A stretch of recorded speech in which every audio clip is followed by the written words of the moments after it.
Okay, I think we're on.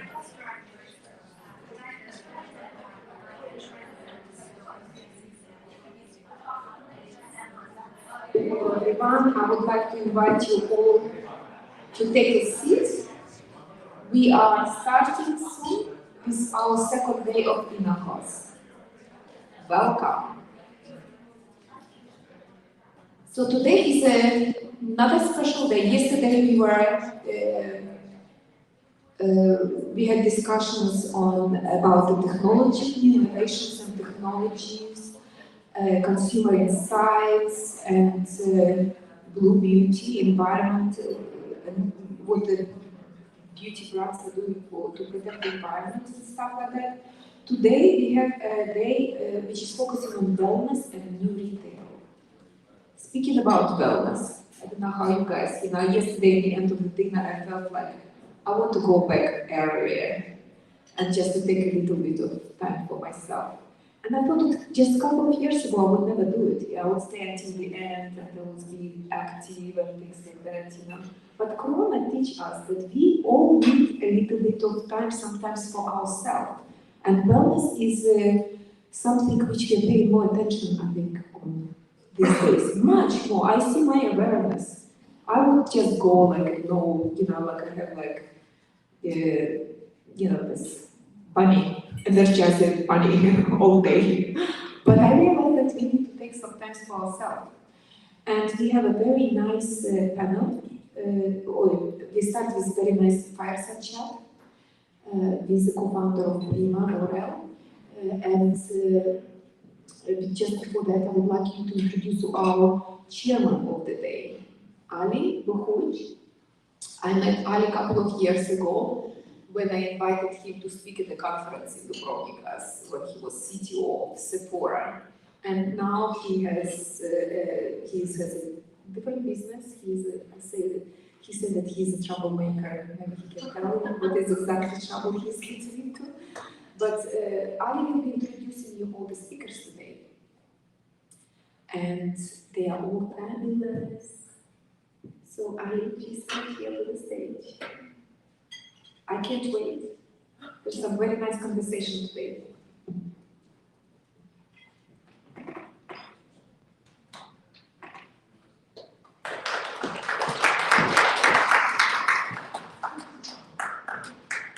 Thanks, Irina, for your generous introduction. Good morning, everybody. How was last night? I'm sorry I couldn't join you guys. I had a prior commitment, but I would have loved to join the dinner yesterday. So, how was it? Fun? Good? And anybody's back here? That's fantastic. Good. We have a fantastic fireside chat with a fantastic member of this community who's going to share with us her thoughts on the main topic of the day, which is wellness and health. This person is somebody who has been a co-founder and co-CEO of a company called PRIMA, a health and wellness brand that is mostly focused on plant actives, specifically CBD, which is something that's very hot these days, in particular the applications of CBD in wellness. And she's, prior to this role, she has overseen both brand and product strategy at a very little company nobody has heard of called the Honest Company.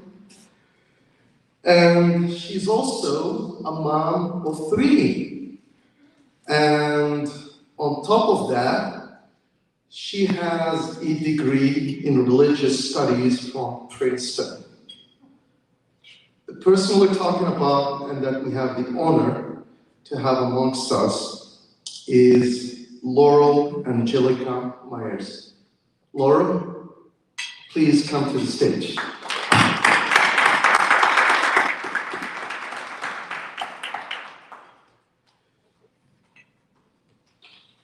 The person who's going to have the honor to, I don't want to call it interview, but actually animate this fireside chat is another interesting person. Somebody you guys have met yesterday, so most of you should have met him.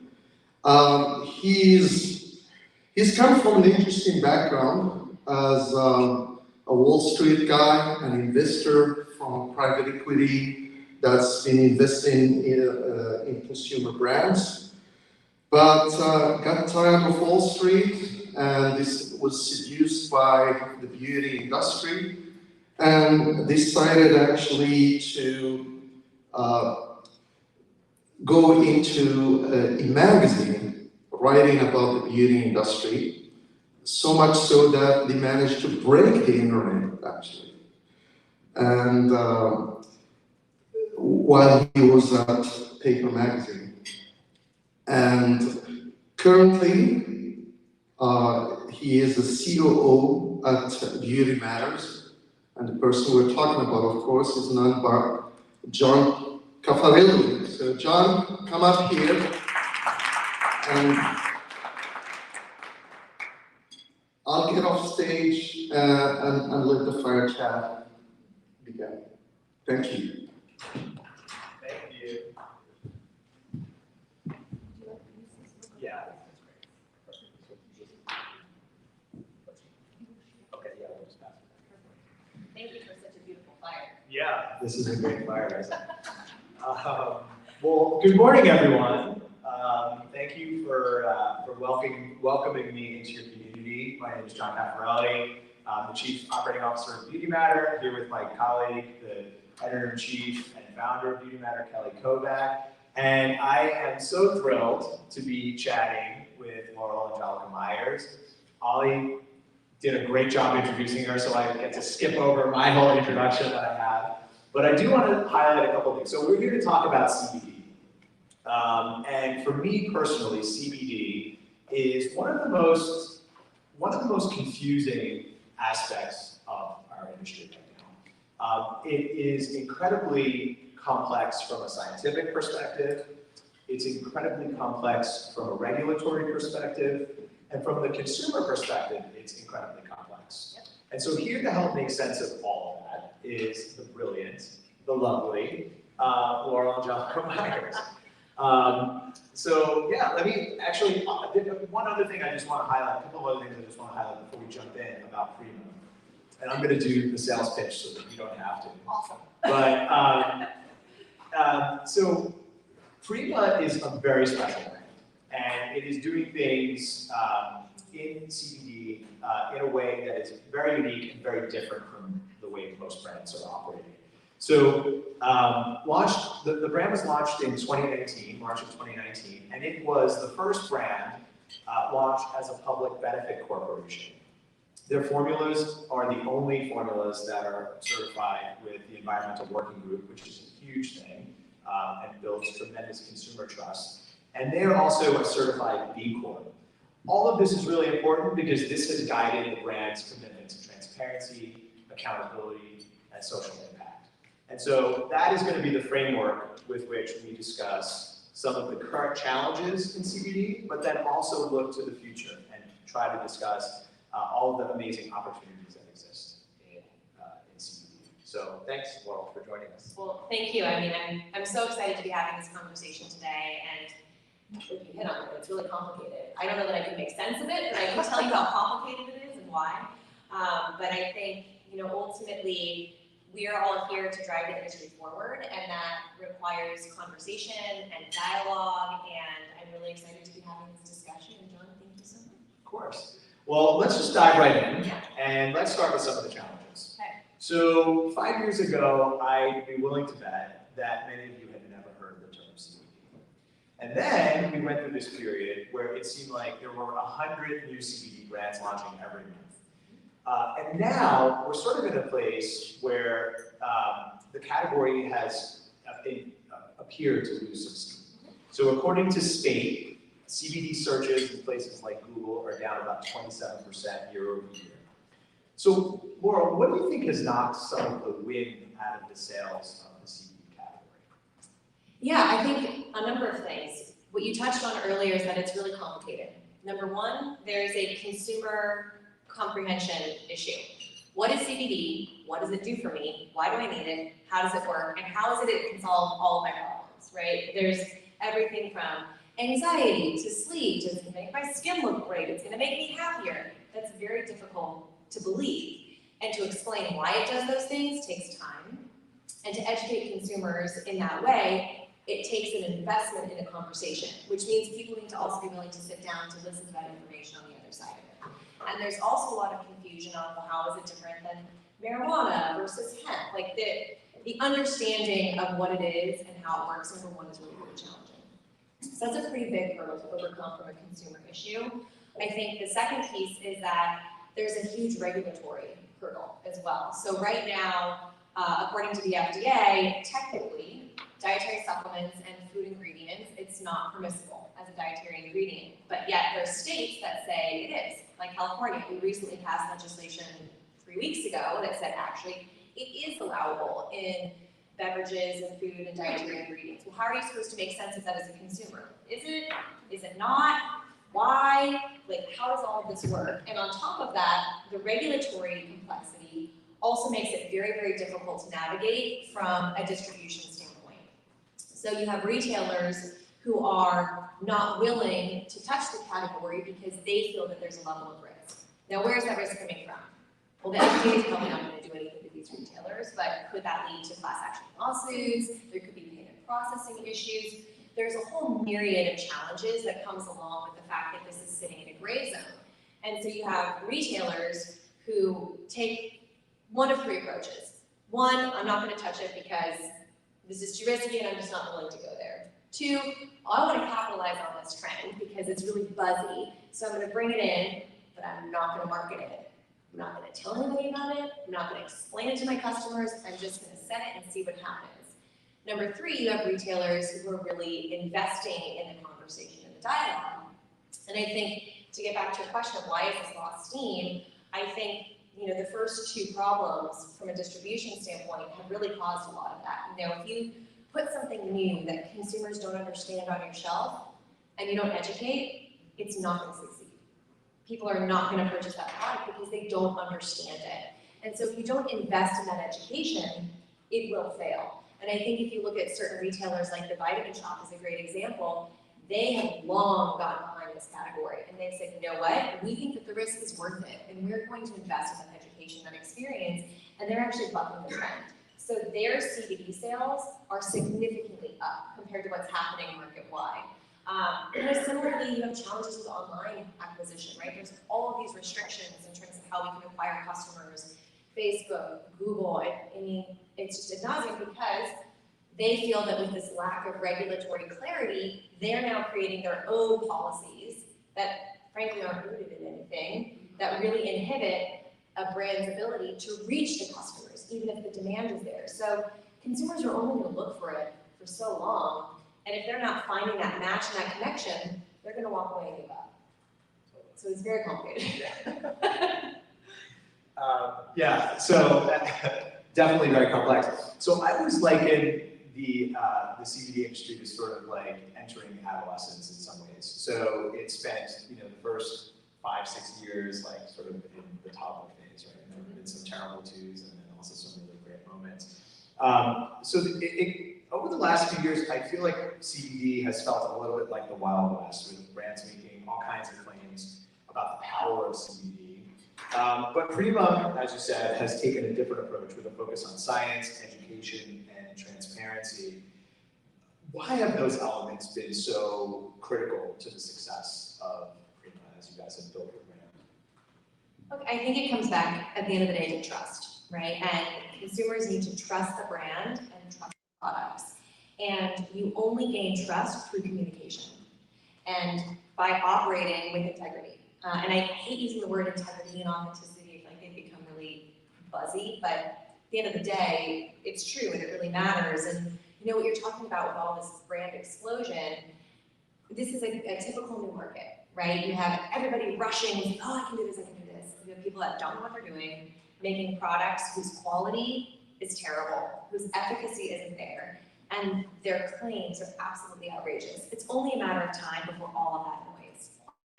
And honestly, I think COVID probably accelerated what was already happening, what was already naturally, that natural attrition was well on its way. And I think that's also, that gets reported in the market as compression, but that compression is actually very critical to building the stable and strong foundation for where this category will mature to.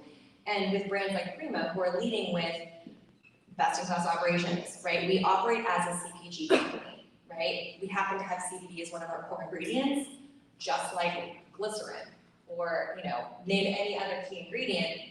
That's our mindset and mentality, but a lot of other businesses are not thinking that way, right? They're like, oh my gosh, CBD, let's throw that in a bottle with some oil, we'll market it, it's gonna be great, right? But that ultimately is where you lose consumer trust, because people are gonna try the product, it's not gonna work for them, or there's these massive issues with labeling, right? One of the big problems in the industry, and a report came out, I think in 2019, that 80% of the products on shelf with CBD either had no CBD in them or had like 3 times as much CBD, but no one was labeling it accurately.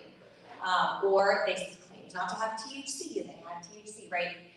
That trust issue is really, really important. And we feel very strongly that the best way to establish trust is through transparency, through communicating with our customer, and honestly through third-party verifications, right? That's one of the reasons we have invested in being a certified B Corp. We've invested in plastic neutral certification. We've invested in EWG verification. Not only does it align with our ethos, but those third-party trust marks are really, really critical in a category where consumers don't know who to trust, and it's hard to trust the brands because there seems like there's a lot of iffy operations going on. So we always say, look, don't take our word for it.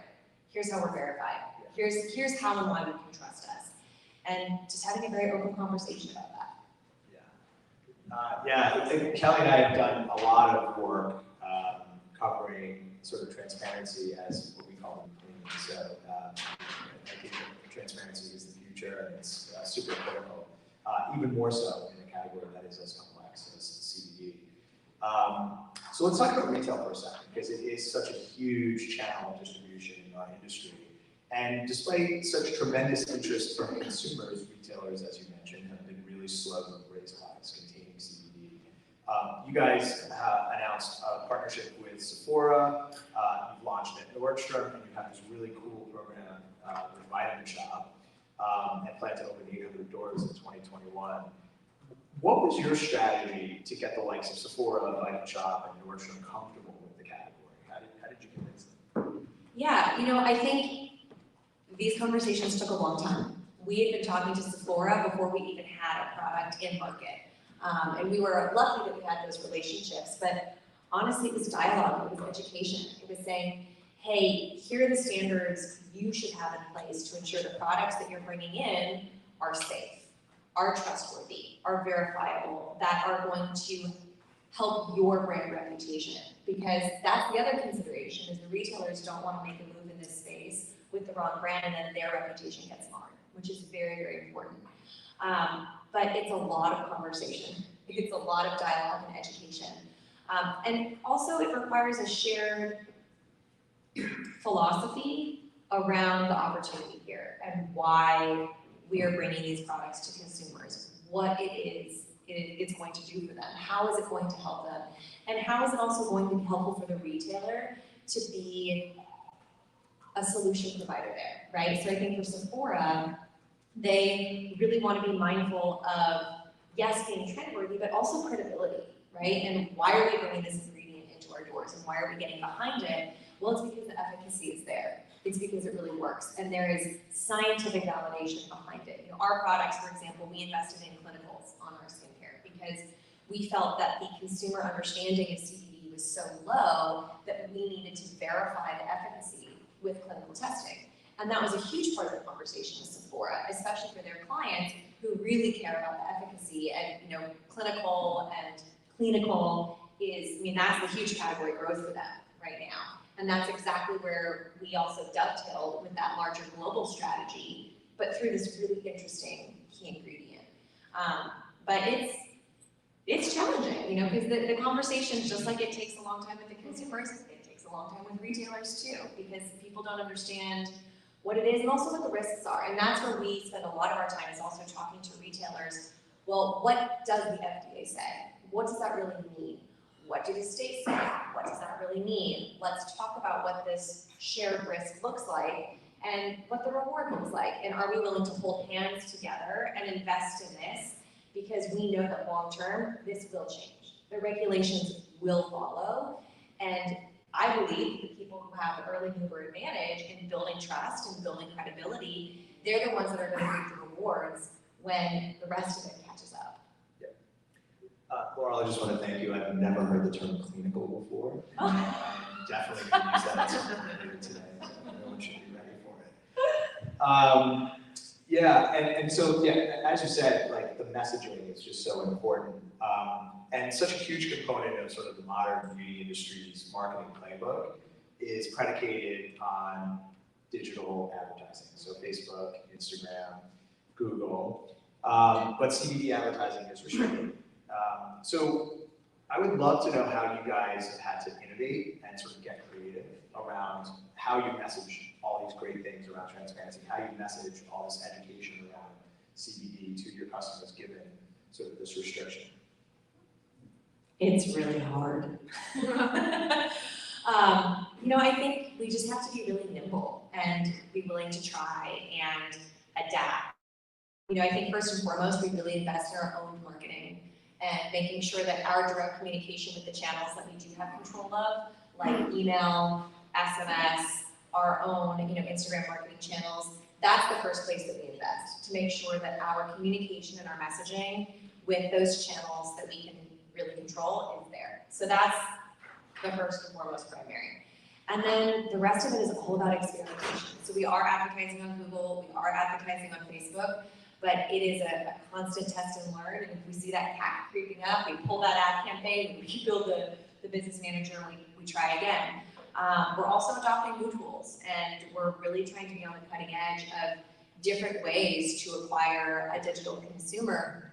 And I think in many ways, it's to our advantage, because I think it's very easy to rely on Facebook for all of your digital growth. But at a certain point, that plateaus, and then you look around, you say, well, I need more customers, where do I go? But you've built your entire funnel on one thing. We've had to be very diverse and adaptable from day one, which I don't see that mentality changing. And I think as we continue to grow, it only means that we're going to be more and more sustainable and successful as we gain that scale, because we have that mentality and that mindset around flexibility and adaptability from a digital marketing standpoint.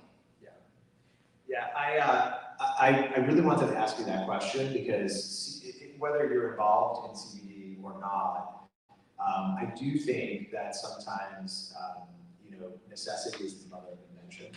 And so I think every brand in our industry can benefit from a rethink of how we message and how we market. Everyone is just, you know, it seems is so dependent on a Facebook or an Instagram or a Google, and they're looking for other ways. I think you guys have had sort of a head start in having to think out of the box a little bit, so I love that. Let's build upon that for a second and just talk regulatory really quickly, because I think it is really important to understand regulatory if you're going to want to understand the CBD category. Yeah. So regulatory status, or lack thereof, sort of created this like meaningful overhang for CBD brands in ways really just beyond advertising. So we talked about Facebook and Instagram and Google, but hurdles exist in places like payment processing, insurance, obtaining a bank loan, or securing growth capital. How do you foresee this whole thing sort of evolving for CBD, and like what type of a timeline are you looking at? That is an excellent question. Well, first, I want to lay a foundation, because I don't know what the level of understanding is on what the current regulations are and why, so I'll kind of back up a little bit. To talk about hemp versus marijuana. So you have hemp. Marijuana is still technically illegal according to the DEA. It's a Schedule I drug, which we can debate at another point in time. And then there's hemp, which was legalized for farming and cultivation first in 2014, and then it was clarified with some additional liberties in the Farm Bill of 2018. The only difference between hemp and marijuana is the percentage of THC plant. So you could plant seeds for hemp, and if your hemp plant has 0.4%, that's not marijuana. If it has 0.3%, it is hemp. So there's truly no difference except that one concentrating factor. The other important thing to note here is that, and this is what makes CBD specifically so complicated from a regulatory standpoint, is that the FDA approved 3 years ago a pharmaceutical drug based off of CBD called Epidiolex to treat epilepsy. Now that pharmaceutical status is actually one of the barriers to creating a pathway for dietary ingredient inclusion of CBD from hemp in other products, because that can't coexist. So if it's an approved pharmaceutical ingredient, it can't be OTC and it can't be dietary ingredient unless there's explicit regulations that state it. So even though things have been legalized and declassified and all those things, that pharma is a real sticky piece. So the FDA has made it abundantly clear through activities this year. A few brands submitted new dietary ingredients, filing with safety data and all the stuff that the FDA would need to say, yes, you can use this as a dietary ingredient, and here's sort of the swim lanes between pharma and supplements. But the FDA came back and said, nope, we don't think your safety data is strong enough, and we don't accept your argument that it was in market before the pharma ingredient was approved. What's clear is that this is going to require an act of Congress. This will need legislation in order to move forward. And that's really become abundantly clear in the last 6 to 8 weeks, is that the FDA is not taking the initiative to proactively provide clarity. So there's actually a big movement right now to really create a lot of demand and pressure on some of these bills that are in Congress right now. There's one specifically that's up for a hearing at the end of October that essentially will force the FDA to include CBD as a dietary ingredient. Now, Congress is not being so prescriptive as to say, here's how you should do it and here's how it should be regulated, but it's essentially forcing the FDA to make some pretty important decisions. Now, where is that with the rest of the legislative agenda? Will that get prioritized? There's obviously a lot going on right now from a government standpoint, but sadly, that's where we're at. So it's going to take some time. I think we're certainly hopeful and optimistic. For PRIMA, the way that we think about it is we're in this for the long haul. We know that it will change eventually, and so we want to be here and be durable through all of it because we really believe in this ingredient. We believe in the category, and it's a matter of time before the regulations catch up. Is that next year? Is it 3 years from now? No clue. I wish I had a crystal ball I could tell you that. But it's very complicated. And it's complicated because now states are taking things into their own hands and creating their own regulations around it, which makes it very difficult for brands and retailers to sell products and to comply, because now you have to think about state-by-state compliance, similar to alcohol, in order to sell, which then, you just get more hurdles, which makes the category harder and harder to enter. Kind of going back to your original question, why has there been this decline? There's just a lot of challenges. There's a lot of friction. Right. Yeah. You and I actually, when we were preparing for this, had such a great conversation about the supply chain, and I did want to just touch on it quickly. Yeah. So, just as the brand side of CBD has evolved, the supply chain has also evolved over the last 5 years. And, some of the issues that have sort of evolved have been, inconsistent products, huge rate of attrition as smaller suppliers have been materially impacted by too much supply and falling prices. How should a brand looking to sort of enter CBD, how should they go about vetting a supplier? How do they decide who to work with when they know they're going to get great stuff? Yeah. So, as silly as it sounds, asking for something as basic as a spec will eliminate 90% of the suppliers out there. And I know that sounds crazy, but it's true. That's how unprofessional and unprepared so much of this supply in the market is. It's going in with a list of questions. Show me your specification, show me your certificates of analysis, show me your facility certifications as well, show me your facility audits. Ask asking standard questions you'd ask of any other raw material supplier that you'd be considering for your formulas is the first way to really pull down those options. And you'll see pretty quickly who can stand up and who can't. There's a lot of brokers out there who represent themselves as the suppliers. Oh, this is my farm, this is my, they're really not, right? They're distributing something else. And it just takes asking a lot of questions to really get to the bottom of it. Understanding what their extraction process is. That's another really important piece because there's a lot of dirty extraction going on out there. And the problem with that is that they may give you a certificate of analysis that says, oh, this isn't contaminated with petrochemical solvents, but they're using a certificate of analysis that's not from that lot, right? They've taken one and they're just using the same test, report again and again to sell their products. So that leads to the second thing, test it, test it, test it. Find a lab that you trust and test that raw ingredient, both the sample that they give you and when you purchase it, test it again. When you batch with it, test it again. I mean, we invest so much in testing. Our lab labs are just insane. But you have to in order to verify what you're getting and what you're buying is what it is. And I think it's also easy to tell the conversations with these suppliers who's operating as a real CPG raw ingredient supplier versus who's trying to make a quick buck in the space.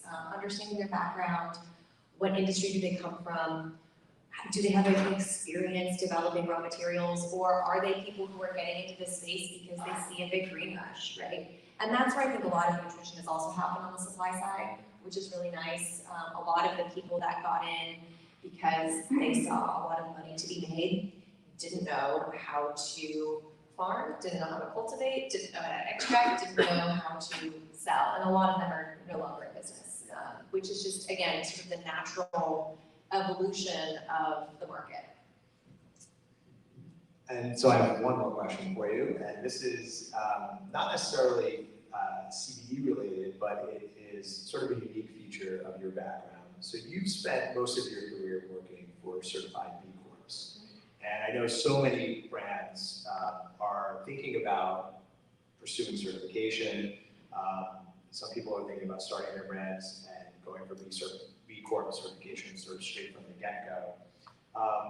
How should they be thinking about sort of the costs versus the rewards of B Corp status? Yeah, I think, look, if you can do it before you start your organization and your business, then there's really not much cost at all. If you have that mentality and those things in place, it's actually pretty easy. I think where it becomes costly is when you have a lot of operations that need addressing, right? You don't have any ingredient standards in place, and now all of a sudden you have to figure out how to get clean or have some health standards. There isn't any sustainable or recycling, emphasis on your packaging. Well, now you have to go back and retrofit that. You don't have a strong people program for providing goal setting and compensation review and equity opportunities for your employees. Well, that can be pretty costly to go back and to address if you're paying under market or if you don't have these policies in place for really managing your people in a fair and responsible way. So I think the cost from a retroactive standpoint, it's only expensive if you haven't been running your business with that mentality and you have to go back and retrofit, which is a pretty big shift. But if you're already operating from that mindset, it's not that costly. It requires time to go through and make sure that you have the documentation and the substantiation, but it's not a dollar investment. So, for PRIMA, we knew that we always wanted to be a certified B Corp. That was very clear from all of us founders from the very beginning because we really believe in sustainable and responsible business. And so for us, there was no added cost. I don't think we spent a single dollar, other than licensing the logo once we got certified, to operating as a B Corp. No more expensive than if we hadn't been certified in the first place because that's how we were establishing our operations. I think it can be scary and it can be intimidating, but if you're a new brand, just do it from the beginning. Set your infrastructure up that way, and it's not that hard. And I will say the B-Lab team is awesome. They are so supportive, they are amazing partners, and they will walk you through step by step and say, hey, here's where you need something to be a little bit stronger, and here's an opportunity area for you. And the best part about the experience, whether you're certified or not, when you go through the assessment, is you get a roadmap of where your room for improvement is. And I don't think many people notice, you can take the assessment regardless of whether you want to get certified. And it's something that is completely free. It just takes time. So it's a great way to do an audit of your operations. It's actually something that you can use to vet your suppliers to see how responsible they are in terms of operations. They can go through that funnel, and so it can actually be part of your vetting criteria. If you want to bring in partners that meet a certain level of standard and you don't have that infrastructure built out internally, use the B Corp assessment to say, is this supplier sustainable? Do they operate the way that I want them to operate? And you can do all that, have the information, and decide not to get certified. But their team is awesome. Their tools are fantastic, and I just wish more people knew about that you have a free roadmap in front of you for how you can make your business better, and it doesn't cost you anything except a little bit of time. Well, thank you so much, Laurel. This has been so edifying. You've definitely helped to demystify CBD for me, and I hope everyone else in the room. Thank you so much for the generosity of knowledge. It's been a pleasure. Thank you. Thank you. I really appreciate it. Thank you.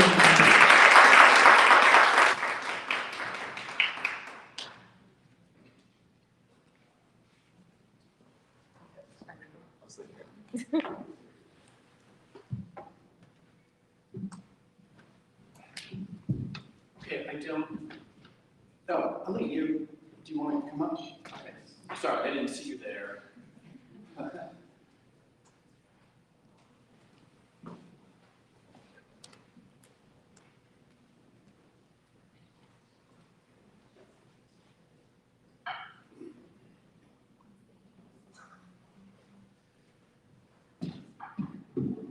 Again, thanks Laurel and Chung for a fantastic and enlightening conversation.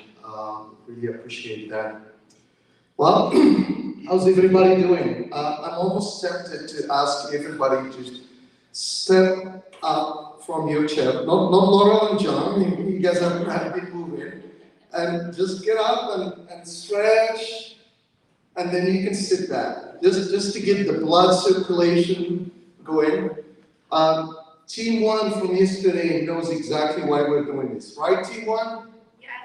Yes, so that you can breathe better, get some oxygen in, and that keeps you awake, so that we continue to benefit from this program. Well, we have an interesting panel that we have assembled, and we thank Richard for actually volunteering to facilitate this panel.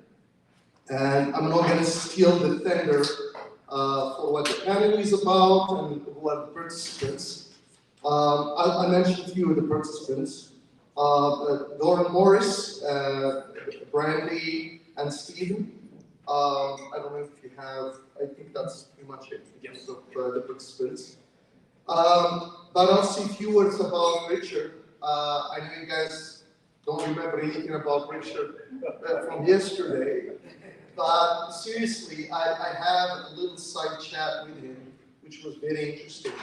And if there is one thing you want to remember about Richard, is that Richard is, besides being an interesting personality, is somebody actually who sells companies and writes for Forbes.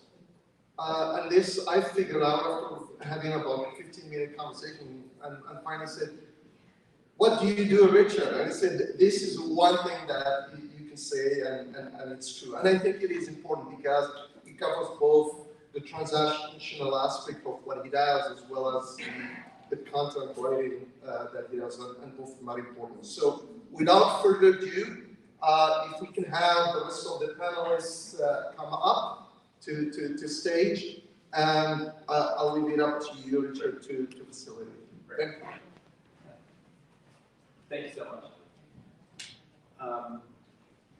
There's only one mic, so I think I'm gonna stand here. Can everybody hear me okay? Yeah. Okay, great. do we need a microphone or should we just talk out loud? Well, they have one that they can pass in between. Okay, great. So There why is microphone there, so at least we have people in there. So why don't I stand here and you guys can share the microphone? Does that make sense? Okay. So I think the best way to do this is, would you grab the mic and give us 30 seconds on you and what you do? Good morning. Yeah, it's on.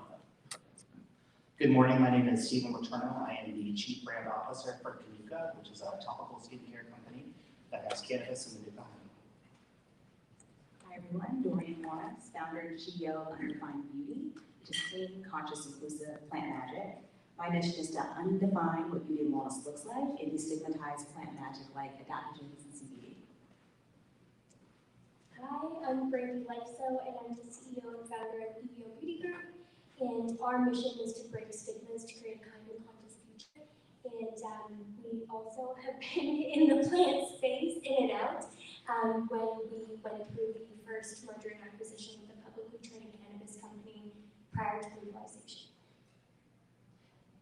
Okay, so you've done mergers and acquisitions, which I love hearing about, but I could talk all morning about it, but we're here to talk about mental health, wellness, and plant-based experiences at home. So we've heard about CBD, and I'd love you to tell us, what do you think are the biggest opportunities right now in wellness and mental health? And it may be something in your company, it may be something in the market that's unrelated to your business. If you could make any product, what would it be? And where do you think is just, a rocket ship right now in wellness and mental health? I can start with that one. So I think that it's, the perspective that I've chosen to take a look at it is less about the product and more about the communication and connection with the consumer. So I think that there's a lot of opportunity to lean into wellness and mental health in the way in which we market beauty. I think that beauty in many ways for many years was actually used as a tool that hindered our mental health as opposed to helped it. We were often told that there was a plethora of things wrong with us, particularly as women, and here's the solution to fix it with this foundation so that you have perfect skin. Or that's really, generally how the makeup products have been marketed to us for so many years. And so I think that that has created a lot of stigma and issues for mental health. And so I think that the biggest opportunity there to be tapped into is how we're marketing and connecting with our consumers and how we're building a community that really fosters positive mental health as opposed to expressing what's wrong with you and that we're going to sell you this solution. I would also add that from my perspective, I think beauty is wellness and wellness is beauty, and we're at this place where both of these big ideas and concepts are converging. And the way that Undefined approaches it is that we're all about democratizing the space. So if we're being honest, historically wellness and beauty have had one face, and she was skinny, blonde, affluent, white, and we all deserve access to high quality products that will cost our firstborn child. And so for me, it's about creating products that people can understand and they can afford, and really focusing on how do you bring forward this clinical approach, like we heard this morning, where you're pairing these known actives that work with ancient plant wisdom to create products that are focused on solving a problem and being very solution oriented. And so I think that as we approach this conversation on wellness, I think accessibility is really important. And then also just introducing people to, a plethora of ingredients. So we just came off this panel where they were talking about the benefits of CBD, which is an amazing ingredient, but there's a lot of really cool adaptogenic mushrooms that mirror some of the benefits that CBD can give you without all of the regulatory hassle. And so it's almost like what is old is new again, like tapping into Chinese medicine, Ayurveda, to bring forward these solutions that are more accessible to the modern day woman and man. I think really one of the biggest opportunities is really redefining wellness. I think that's such a great point. Growing up, I think wellness really felt like wellness is if you've got a 30-day break from life to go to the Himalayan mountains and have this amazing retreat. And that's not real. That's not my life. If I can get 2 minutes where like somebody's not needing to find their shoes or help with homework or whatever, like I'm all in, that's my 2 minutes. I think we have a great opportunity to start defining what micro moments of wellness can be and stop saying that wellness has to be Pilates or a juice cleanse, or I have to only be having like rhodiola instead of coffee. I think wellness has to be defined as any micro moment where we just can be with ourselves and feel good, and then start projecting that. And then 2, start holding our industry accountable. When we look at what's happening running a skincare company, the eyeball I have is just helping get rid of puffiness and dark circles. It can't fix your relationship with your mom. It can't get you a boss, or it can't get you a raise. We have to really start looking at what we do as an industry and say, is this healthy? And then I know I'm running out of time because Richard's giving me. No. But we see that men's grooming is the fastest growing space. And so we're starting to see these small pivotal steps in how we talk to women. What the exact reverse of that is, you look at men's grooming or what's happening in the men's category, and it's all of the 100 years of horrible things we did to women now applying to men. So the imagery we're using, the words, the verbiage, the circle your terrible areas, what's wrong with you. So if we can't evolve with what we're doing, we're going to be having a similar conversation in 10 years when we're talking about 10 and 12-year-old boys with all of their eating disorders and their mass depression that already exists today.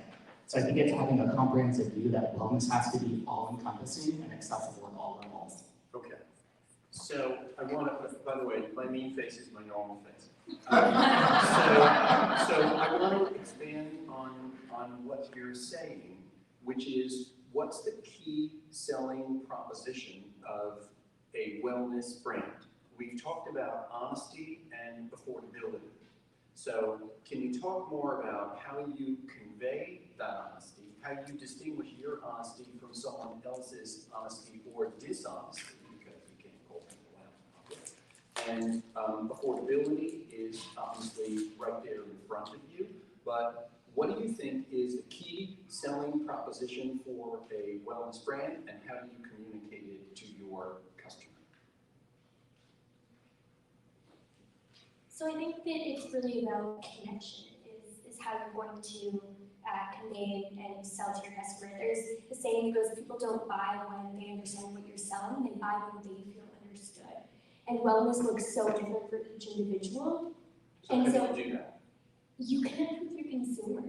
I think that we start making it less about pushing products on people and more about getting to know our consumer and niching down into, if we better know who our consumer is, then we can, as we get to know them better, we can niche down more specifically and speak with them as opposed to at them in our marketing and communication. And I think that that's the first step to being able to connect with them in their daily lives and be a part of their rituals in whatever way that looks like to them, because it does look completely different. And to everybody's point, we've always spoken to it in such a specific, non-inclusive way. And that can be harmful to the topic of the conversation of mental health.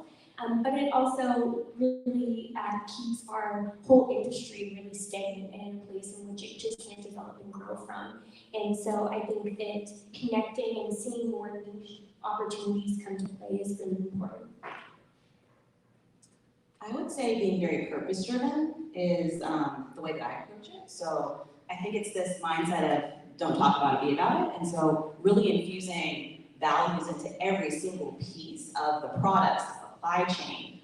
So for me, I operate under what I call conscious capitalism, which means that across my entire supply chain, I partner with female-founded, minority-owned, and LGBTQ businesses, because I'm a believer that business empowers business. So I, as a small brand owner, have the ability to help amplify and uplift other like-minded businesses, and as I grow, they grow as well. And so it's really about, acting with intention and purpose. Or another example would be, so for Undefined, inclusivity is very important. And so I use diverse illustrations across my packaging so people can feel represented.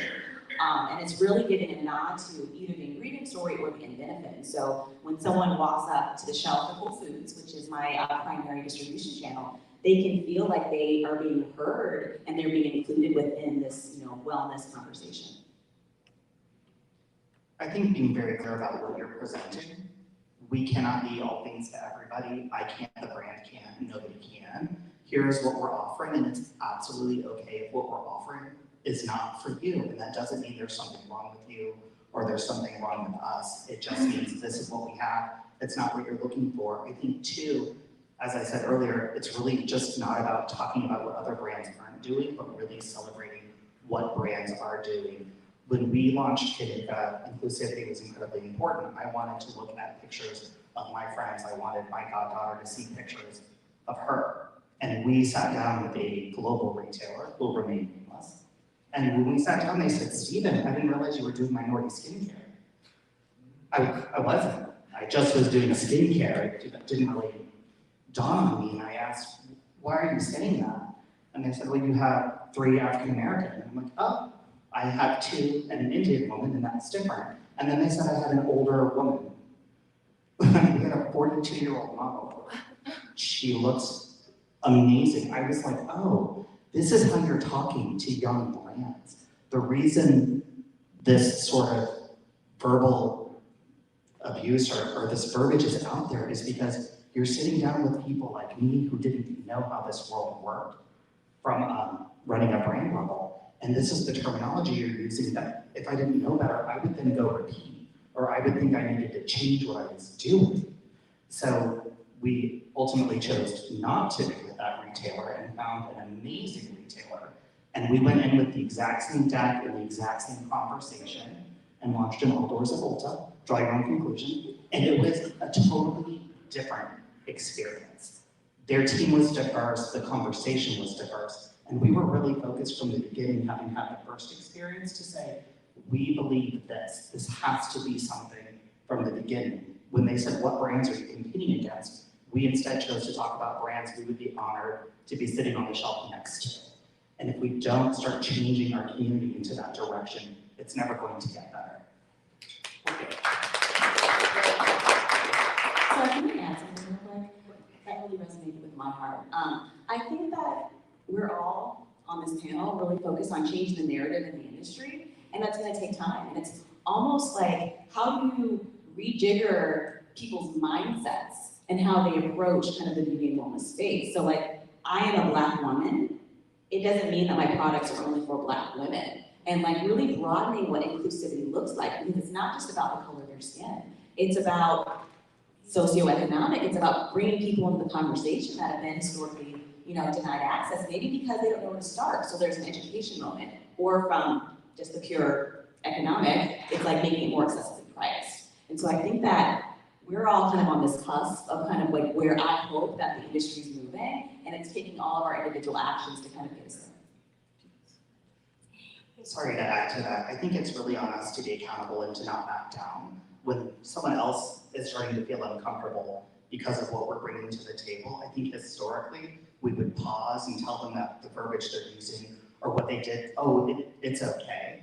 As a gay man who presents as just a white guy, I am privy to a lot of conversations that people look at me before I talk and say things in front of me that they would never say in front of other people. It's really being able to say, that's not okay. And if we don't start making that stand and holding them accountable and really hold the line, we don't move the needle forward. And it's just being consistent as we do it. So whether it's a beauty event or with the press, there's oftentimes press will make a offhand comment, and it's awkward because I want to be in the article and on the top 10 must-have list.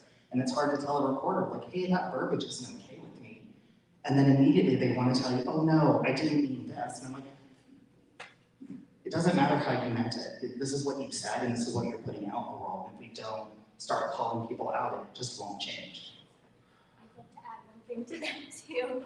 So I think that's so important from a PR perspective, and I love that you mentioned that, because I got labeled definitely as the problem child, and I have in many, many aspects, because I would, we had a publicist who is no longer with EVIO, maybe just as why, is because every single time my story was written in a press outlet, and I was so grateful to have my story written in press outlets like the New York Times, and I'm from Canada, so St. Joseph's Communication is similar to our Hearst, and they own every top publication, and we were fortunate to have them ghostwrite my memoirs. And I actually went to such an extent, and all of our investors were like, Brandi, you have just killed your career. No press is ever going to write about you again. Do not do this. And I did it anyways, and I'm really grateful that I did, but it was terrifying.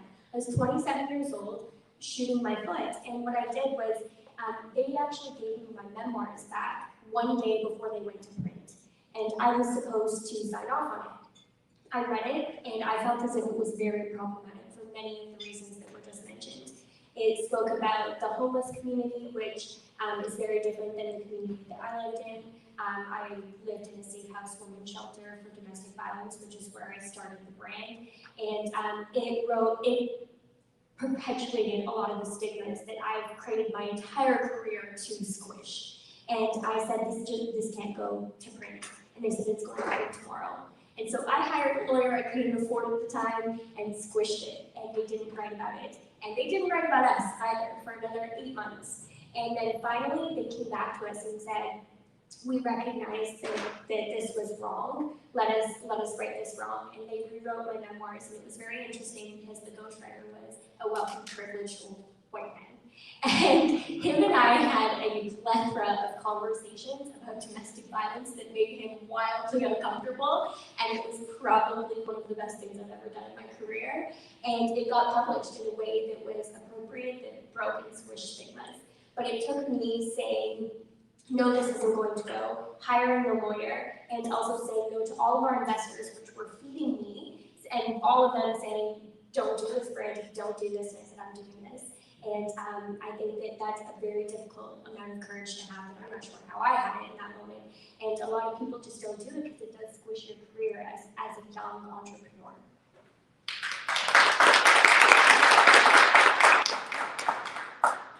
So one of the things I found about writing in media is that there's a lot of fear of saying what's on your mind, and I'm often shocked by what isn't written.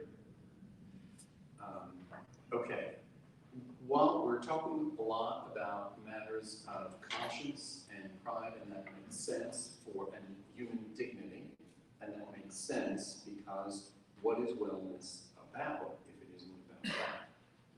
So let me ask you about how let's spend a little more time on how you present your brand and talk about social media. One of the things that we are learning a fair amount about now is how social media promotes unwellness. So how do you square, everyone's on social media, you cannot be on social media. How do you square that with what you do on social media, the money you spend on social media, the effort you put into social media, and the harm that comes from the support that we will give to social media if you're promoting wellness? Fire away. I can start with that as well. I think that social media is a lot like life in some ways, and very much not in other ways. But in one way that it is the same is that you are the people you surround yourself with. So it really leans on to who are you following, who are you aligning with.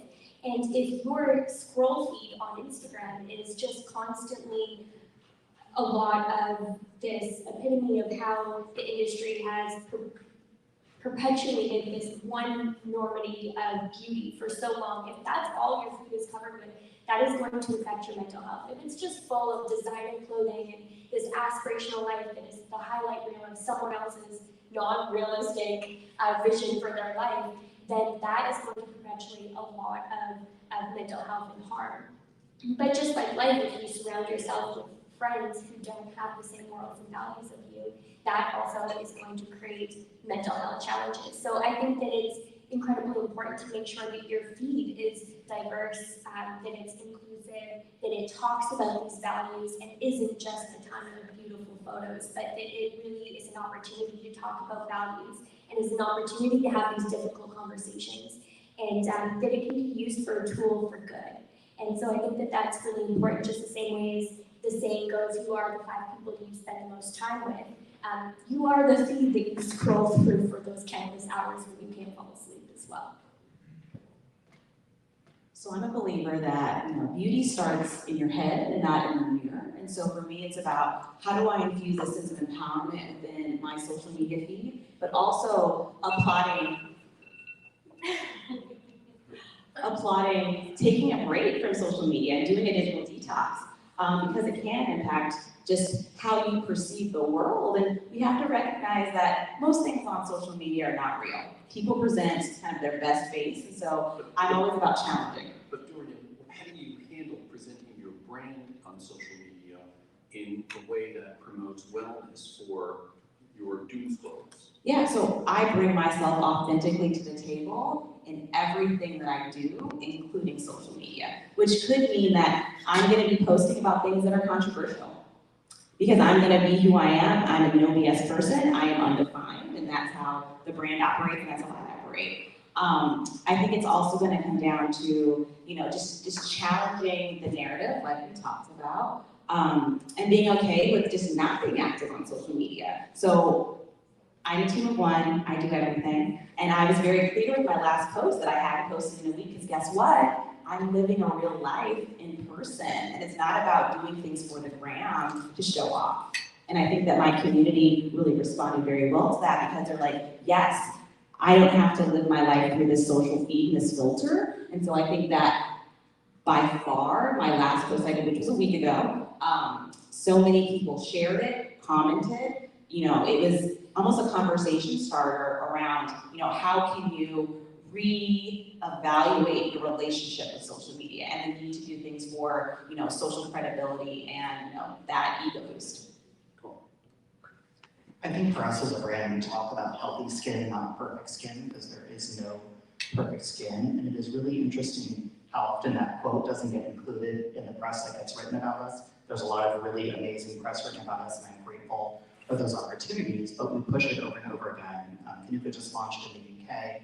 We did a great article with a writer for Style Nest, who's a busy mom. And we're kind of having this great conversation about how we designed products around moms who don't have time. We designed it for all of us because we don't have time, so the functionality of components. And we're 20 minutes into this really great conversation, and I feel like, oh, you were getting this. And she says, okay, it's COVID. We go home, we wear our mask all day, and we just look like shit, and we tell ourselves that in the mirror. What product do I use? And I said, no. The first thing we would say is, you don't look like shit, and tell me one nice thing about yourself. And this author is a conventionally stunningly attractive person. Her Instagram has this amazing line. It took her 7 minutes to say one nice thing about herself, and what she came up with was, I guess I have good hair. I said, you are exactly who we're looking to talk to. Because if you are walking around society like this with these advantages and you can't feel good about yourself, where are the rest of us doing? So I think it took probably 10 more minutes of chatting with her to be like, you have to put this line in. It's not just that you should feel good about yourself, it is really to our core as a brand and what we're trying to speak to. We have to start talking better to ourselves. We would never let someone talk about our children or our friends the way we talk to ourselves. So as we're presenting these brands on social, we need to make sure that we're mirroring that message. We have to be real, and we have to be okay with who we are first, or we're not going to be able to change the conversation. And I apologize, I told you, but this is so great. I'm sorry my alarm went off.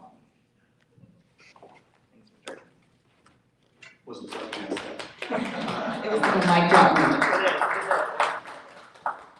Thank you. So, I'll put this question simply and explain it. How do you avoid having a wellness community for rich people? And, if you are spending all your waking hours trying to do enough to pay your rent or feeding your kids, you don't really have time for wellness. But how do you bring wellness to people who can't necessarily afford it or can't afford the high prices that we see? And how do you, if you're going to be successful in your message, how do you bring it to the kinds of people that you really want to help and not people who've got nothing but time and money to spare? I would say it's meeting people where they are on their wellness journey, which, we're all in very different places. And for me, creating this new collection called the R&R collection, and everything's priced under $30. So it's really about how do I provide, access to high quality products that you can understand and afford. So I think that piece is important, but also being very open to certain situations, and I do a lot of just sampling and giving people free products. I think that's just also just the nature of just my personal approach. So if someone reaches out to me and they like, oh, I saw this at Whole Foods, I love this, I can't afford it, I'll give them a free sample, I'll give them some minis. Or I just like implemented a minis program, which literally they're $6. And so it gives people a great way to kind of test the waters from a plant solution orientation without having to commit to, $25. And so it's about finding ways to connect with the community where they are in that moment. I agree with that. I think that that's actually a really big trend also that's coming up is affordable luxury. I think that that's the pricing within the market of good for you products is definitely decreasing. And we do the same thing. All of our products are under $35. But I think that it's also really important with this question to define what wellness is. Wellness doesn't need to cost $1. It doesn't need to cost anything. You can take a moment to breathe. You can take a moment to, look yourself in the mirror and have affirmations to say. It doesn't necessarily need to be a consumer moment. And we also do a lot of donations. So we do one-for-one program. And this year alone, we've already donated more than $500,000 worth of products as well as monetary donations to 27 shelters across North America. And those help those who can't afford it have those moments. But I know also for me, I think that those wellness moments, especially when you are down and out and have 10 cents in your bank account, and I've been there, is having those wellness moments. And so, for example, I always relate this to myself because I think, it is what I'm doing right now at EVIO, helping Brandi 10 years ago laying the staring at the popcorn ceiling of that shelter. And if it isn't, well, then we're not going to do it. And if it is going to help Brandi 10 years ago in the shelter, then that is furthering our mission. And so, and something that I did in the shelter, which actually kind of goes back to what Stephen was saying earlier about the conversations that we have with ourselves, is that when I was in the shelter, I took that moment. I took 5 minutes, and I was sharing this last night too. I lived in a shelter with 29 other women. There was 30 women. There was one bathroom for all of us to share. And so you got 5 minutes in there. And that 5 minutes was actually the difference in the trajectory of my life and many other women in that shelter. And it was that I took that moment to put myself together. I didn't have a ton of products. I didn't have the Chanel's of yours and the luxury products of the world. I had, some foundation, some blush, some bronzer. I borrowed from another friend and did whatever I needed to do to have that moment to put myself together so that the conversation I was having about myself and with myself would help perpetuate my life to a better place. And I think that is wellness. So it depends how we define that wellness. But also that changes the way society treats you. And I think that this is the biggest point, is because when you present yourself away, society will often treat you differently. If you walk out with a bun on the top of your head and pajamas on and go out into the street, often people don't necessarily treat you the same way as if you are completely done up to the nines. And so just by taking that moment to put myself together, people started saying, Brandi won't be here for long. So that wellness moment put me in a position where people said, Brandi won't be in the shelter for long. She's got it figured out. She's got it figured out. And because they were having that conversation about me, because of my wellness routine, it then made me have a different conversation about myself. It said, I can't be here for long. Figure out a way out. And so I think that simple question is a lot more complex in terms of the socioeconomic aspect of what wellness is, as well as how society treats you when you take those moments, and that it's just as important to take those moments when you don't think you have the time or money, that it is exactly what you need to do in that moment. And I also add, because I think we had a lovely conversation at dinner last night, and it comes down to your thoughts determine your reality. And so by changing your mindset, which I think both of our brands are doing that, that educational moment, that empowerment moment, it then translates to every other action within people's lives. So little things can be actually pretty powerful. Great panel, we're out of time. Thank you so much. Please sit. We have decided to do a new part in the program, which is called Rapid Fire. So Irene, just ask you a couple of questions, which require very short answers. Yes. So, I want to ask our panelists, how do you manage stress? Plant magic. So I can always say, I'm a believer in the benefits of plant magic, both cannabis. I don't use the word marijuana because there's a lot of cultural context with that term, but also I'm very bullish on the benefits of psychedelics. So the movement around psilocybin and how this can do some amazing things to help rewire neural processing. I also think for me, kind of to the last statement I made, your thoughts turn your reality. I have this amazing gratitude practice that I do daily, which actually rewires the way that I think about just life. And it primes me to think about the positivity that I see day to day. So those are kind of my two tools. I do the same. I really lean into psychedelics and I really lean into CBD products, as well as meditation and breath work. Meditation is something in my day that I never miss, as well as affirmations. I have this one YouTube affirmation that I listen to as soon as I wake up and before I go to bed. And those are things that really keep me grounded in my day to manage all the stress. Love it. I was going to ask you, you have to choose one. CBD, adaptogens, or psychedelics? Which, and the question is, which has bigger potential? Psychedelics, psychedelics, psychedelics all day. I think they actually work really well together. I agree. Specifically CBD paired with adaptogens. But you didn't incorporate cannabis, so THC, which has other benefits. So if I had to choose between psychedelics, CBD, adaptogens, cannabis, I'd probably say cannabis, but I do think that the biggest opportunity to shift our collective consciousness is going to come from psychedelics. And the ability for it to be commercialized, not just decriminalized. Great, thank you. Last one, quick again. What's your guilty pleasure? One guilty pleasure. So I'm kind of witchy, and my guilty pleasure is actually tarot. So I'm very into astrology. I pull tarot cards. I carry a pendulum with me. So I'd probably say it's modern mysticism. I love that. I'm gonna get tarot reading later. My guilty pleasure, I'm going in a completely different direction. I love ice cream in my cereal every morning. Awesome, thank you. We really love learning a lot about you. Thank you so much. Thank you. Yes. So we have a little break right now, and we come back at 11 for another amazing fireside chat with Katia Beauchamp and the panel on retail.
It's good. Just one. All right. I've been told that the break is over, so we're back. So take your drink, whatever you need, bring it back to your table. And we have the fantastic conversation with an amazing person who I have the honor to introduce to you. Katia Beauchamp is, as you guys know, the co-founder and CEO of Birchbox. Do I need to say more, right? But Katia has spent a lot of time and loves to spend her energy really trying to create the kind of world she wants to live in. And to me, that's an important ethos that's totally aligned with the spirit of what INNOCOS is all about. She comes from the finance background, and she's done business school, and out of that experience, she decided to get into entrepreneurship and try her hand at that, and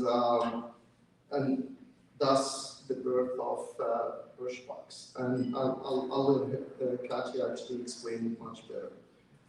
We also have on this stage Jay Hack, who's the co-founder of MIRA, an AI company, and Jay is somebody who's is Stanford University graduate, an expert in applied machine learning and artificial intelligence.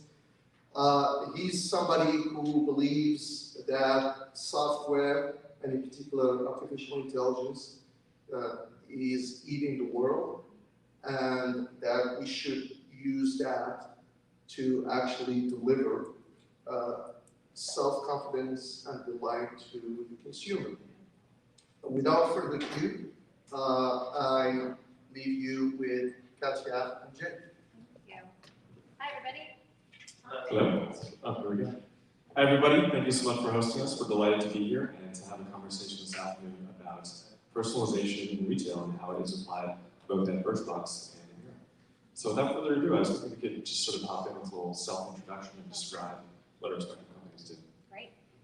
Hi, everybody. I know that this group is so on top of everything that's happening in beauty, so you are aware of Birchbox and what we started almost 12 years ago for me, but it's 11-year anniversary of the company. But you might not be aware of kind of the underlying inside of Birchbox, so I'll give you 1 minute on that.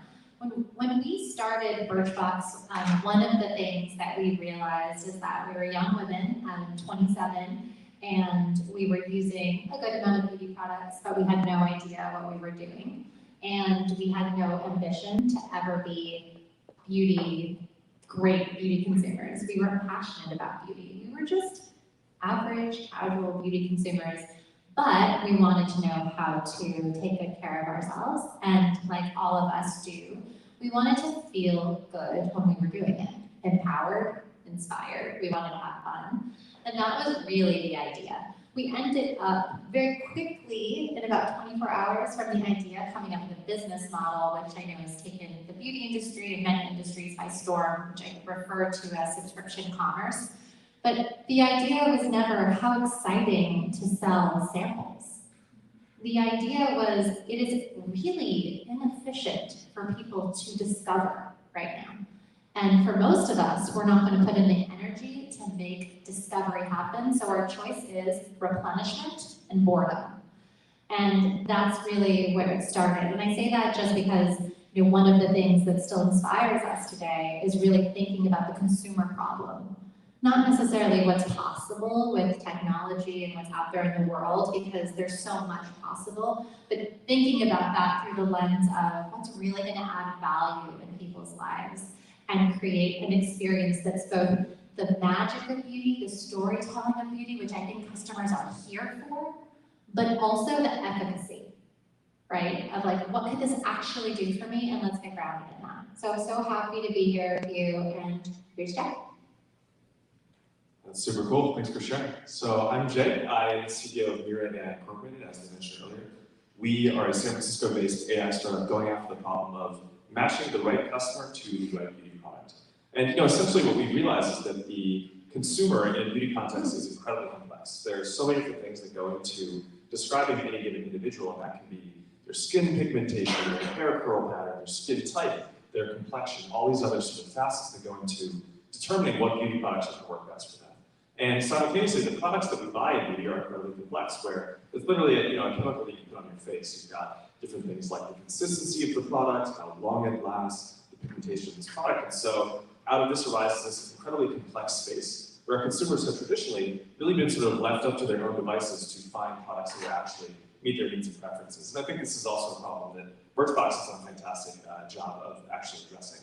So our solution to solving that problem is to leverage artificial intelligence to go out onto the web, aggregate all the content out there that actually describes consumer preferences about beauty products, distill the things that matter from that, and then deliver that information in a very personalized manner to consumers as they're going about their shopping. And so very tangibly what that looks like is, for instance, we'll go onto the web, we'll find YouTube videos of influencers talking about different beauty products. We use computer vision to extract what they look like, their complexion, the products they're talking about, and the scent of those products, and then do things like match that video to the proper consumer as they're actually going about shopping. So I, for instance, would see somebody who's probably a bald white guy actually trying out a product as opposed to somebody I don't personally identify with. And you can imagine that same idea sort of applied to reviews, where you would see people who actually share your traits talking about products as opposed to random consumers. So naturally, we're sort of going about solving the same problem here, which is why we're on stage today, and we're hoping to sort of get to the bottom of both how our businesses apply personalization and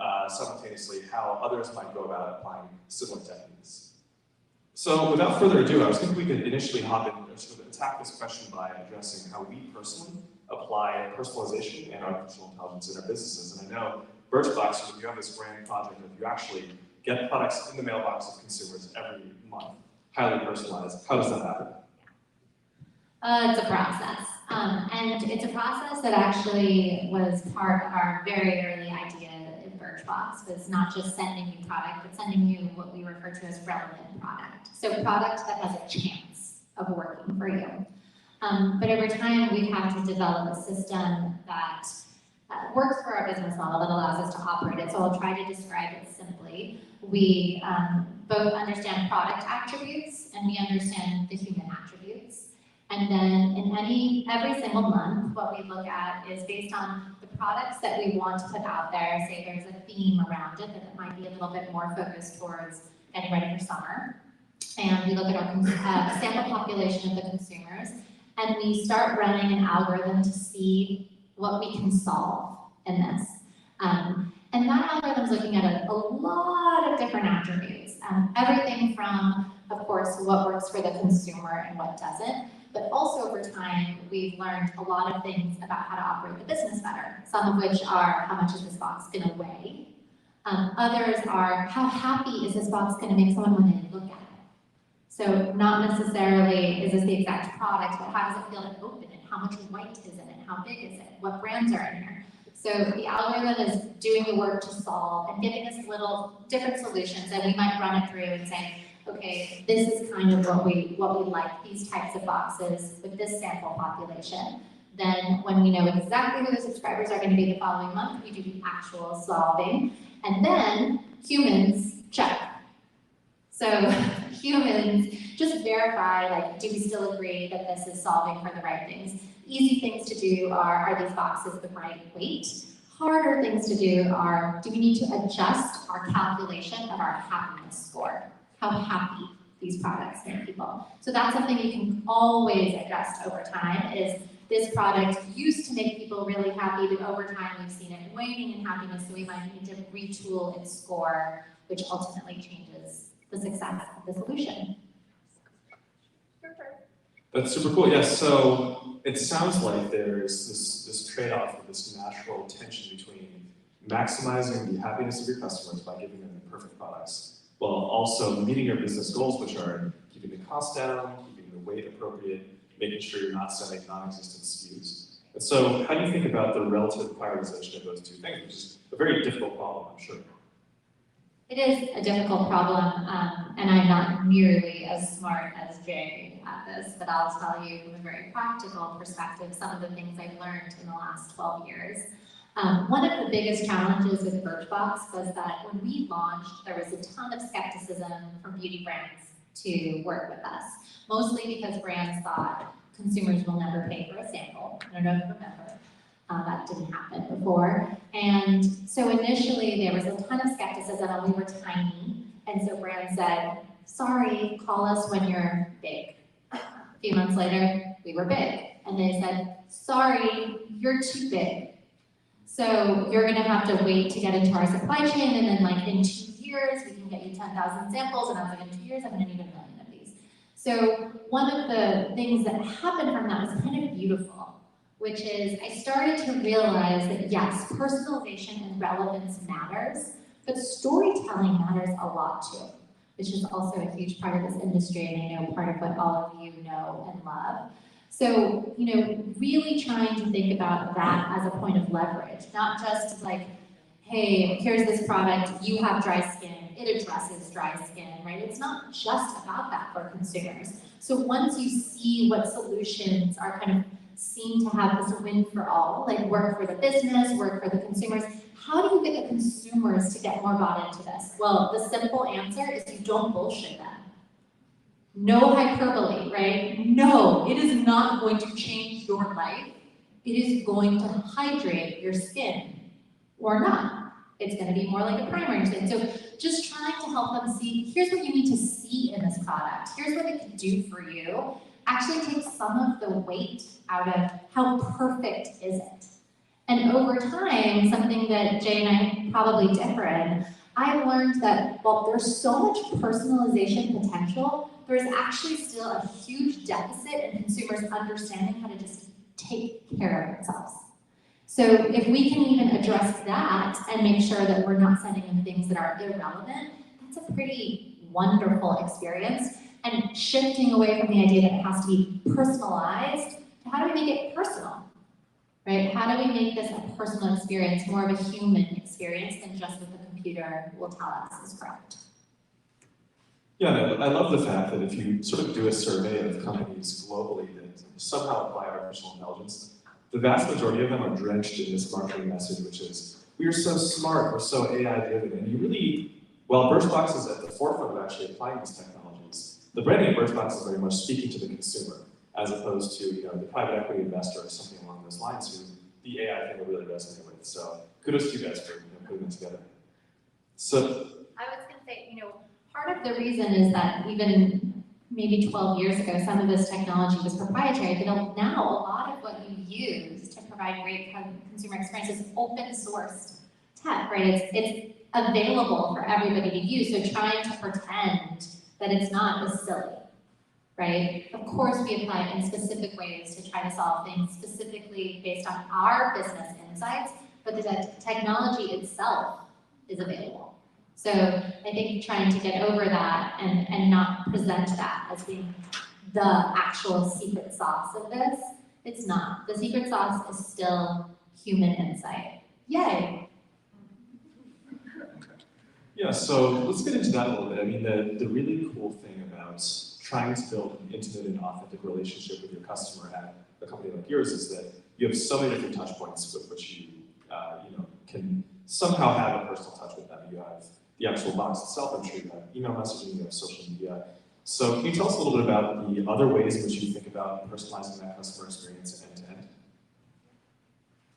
Yes, there's a lot of different touch points. As you all know, we have the ability to communicate with customers and probably to over-communicate with customers. So, there is a mix of things that I would say. A lot of it is now automated, right? Because we understand how your interactions could lead to future interactions. And that's a very basic thing to think about. But for those of you who are working with brands or at brands, looking at that again all the time, actually, I found to really serve you, because customers' expectations about how to use their data are always evolving, right? They want us to be better at it. I really believe that there isn't a desire for customers to say, don't take my data. They're just like, if you have it, could you do something useful? Right? Don't try to sell me something right after I bought something from you. I just bought something from you, right? Or I bought something from you, I rated it well. Could that mean I want it again in a reasonable amount of time? And we all understand how these automated messages go, but one of the things I continue to be surprised by is how just like sitting down and doing them again always has value for creating an experience that feels relevant again. And I think the more we focus on our customers are smart, let them feel respected, let them feel like we're thinking about how they're using their time, how they're using their money, that ideal is never going to go away. Feels good. Yeah, so one thing I was actually speaking about last night with some of the folks here is the TikTok algorithm, which I'm sure many of you are addicted to it like I am. And it's just this most incredible experience where it just somehow effortlessly understands what you're interested in seeing more of. And I think there's been a sort of broad realization across the technology industry, but also anything that touches the technology industry recently, that technology is now open source, like you mentioned it. Or at least we have a collective understanding about how to go about figuring out what a user's interests are based upon their behaviors and interactions with the platform. So, for a very concrete example, somebody goes to Birchbox.com or MIRA.com, they start clicking around, maybe they click on our vegan category, they start browsing that for a couple minutes, maybe they watch a video of somebody who has certain facial attributes, they scan to a part of a specific product, they pause. Each one of those actions there contains some signal about what that customer might be interested in, at least in the context of alternatives. And it sounds like what you guys are getting towards is being able to leverage that information of if a user has interests in a certain realm of beauty and contacting them with that in the context of communications. Yes, however, I don't think that means that's the only thing you contact them, for. It's like saying I liked some cat videos on TikTok. I'm not on any social media, so forgive me. And so now it only serves me cat videos and I'm a cat person, right? Or like you met me when I was wearing a red dress, that girl loves red, and so now you only show me red things. It's not to say this is, a myopic view of the customer, but it's to give context. Oh, last time I saw you, you were really engaged with skincare. I have an agenda where I want to talk to you about hair, but let me see how I'm going to bridge this gap for you, right? You seem really knowledgeable in skin. I'm on our journey and how to take care of hair, and focusing on that. Or you came here for hair and I want to put, so the context isn't to saddle you to like, this is the definition of the customer. It's to just help the customer feel seen, right? So that's how we think about it. It's ingesting all of this data, but again, math has answers, right? Algorithms have answers. We are not slaves to those answers. The insight is not this customer likes women with almond-shaped faces and brown eyes. The answer is not that, right? We're just taking that data to say, okay, what's really engaging them and how can I leverage that to acknowledge that they're in a relationship with me, right? They're taking time with us. And for that to be discarded as like, we just treat you like everyone else is a waste. We don't need to do that anymore. There's a lot of software to help us not do that. And we can be better than that. Yeah, you know, we at MIRA have some pretty concrete examples that demonstrate exactly what you're saying, which is a lot of folks who are in the e-commerce game will have product recommendations at the bottom or some type of content recommendation like, hey, you should check out this blog based on your browsing activity. And we found that even if the quality of the recommendations is lower, if you're able to explain to a consumer why they're seeing it, the click-through rate ends up spiking because people feel as though their behavior is being acknowledged, they understand how you're leveraging your data, and that's a much better feeling as a consumer as opposed to sort of dealing with this black box intelligent machine that's just serving content. I have a good example of that too. I have a good example of that too. Do you remember in 2015 when everybody was like, try shampoo, right? Like, that's it. We had a lot of dry shampoo samples, as I'm sure you can imagine. And so there was a lot of dry shampoo to get through, and we had rules, right? And if you buy a dry shampoo, when do we send you another dry shampoo? But we also have rules around if you haven't bought a dry shampoo yet, you're gonna have to get on the train. Right? So here's what makes people angry. They get a dry shampoo, they don't buy it. 2 months later, they get a different dry shampoo, they don't buy it. 2 months later, they get a different dry shampoo, they don't buy it. They're like, why do you keep sending me dry shampoo? Here's what makes customers delighted. They get a dry shampoo, they don't buy it. They get another dry shampoo that's like, noticed that you haven't bought one yet, and you selected fine hair. This one might be better for you.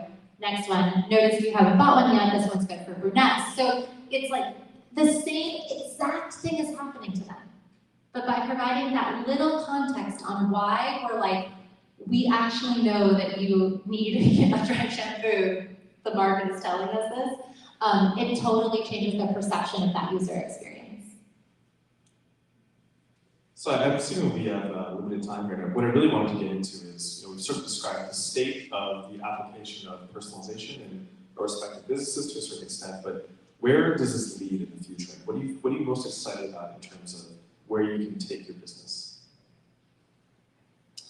So I think one of the things was really exciting in 2010 when we started, whereas a lot of where the barrier to entries had come down was frankly in digital innovation and personalization innovation, where it's possible to start accessing these things without myself being some technical genius.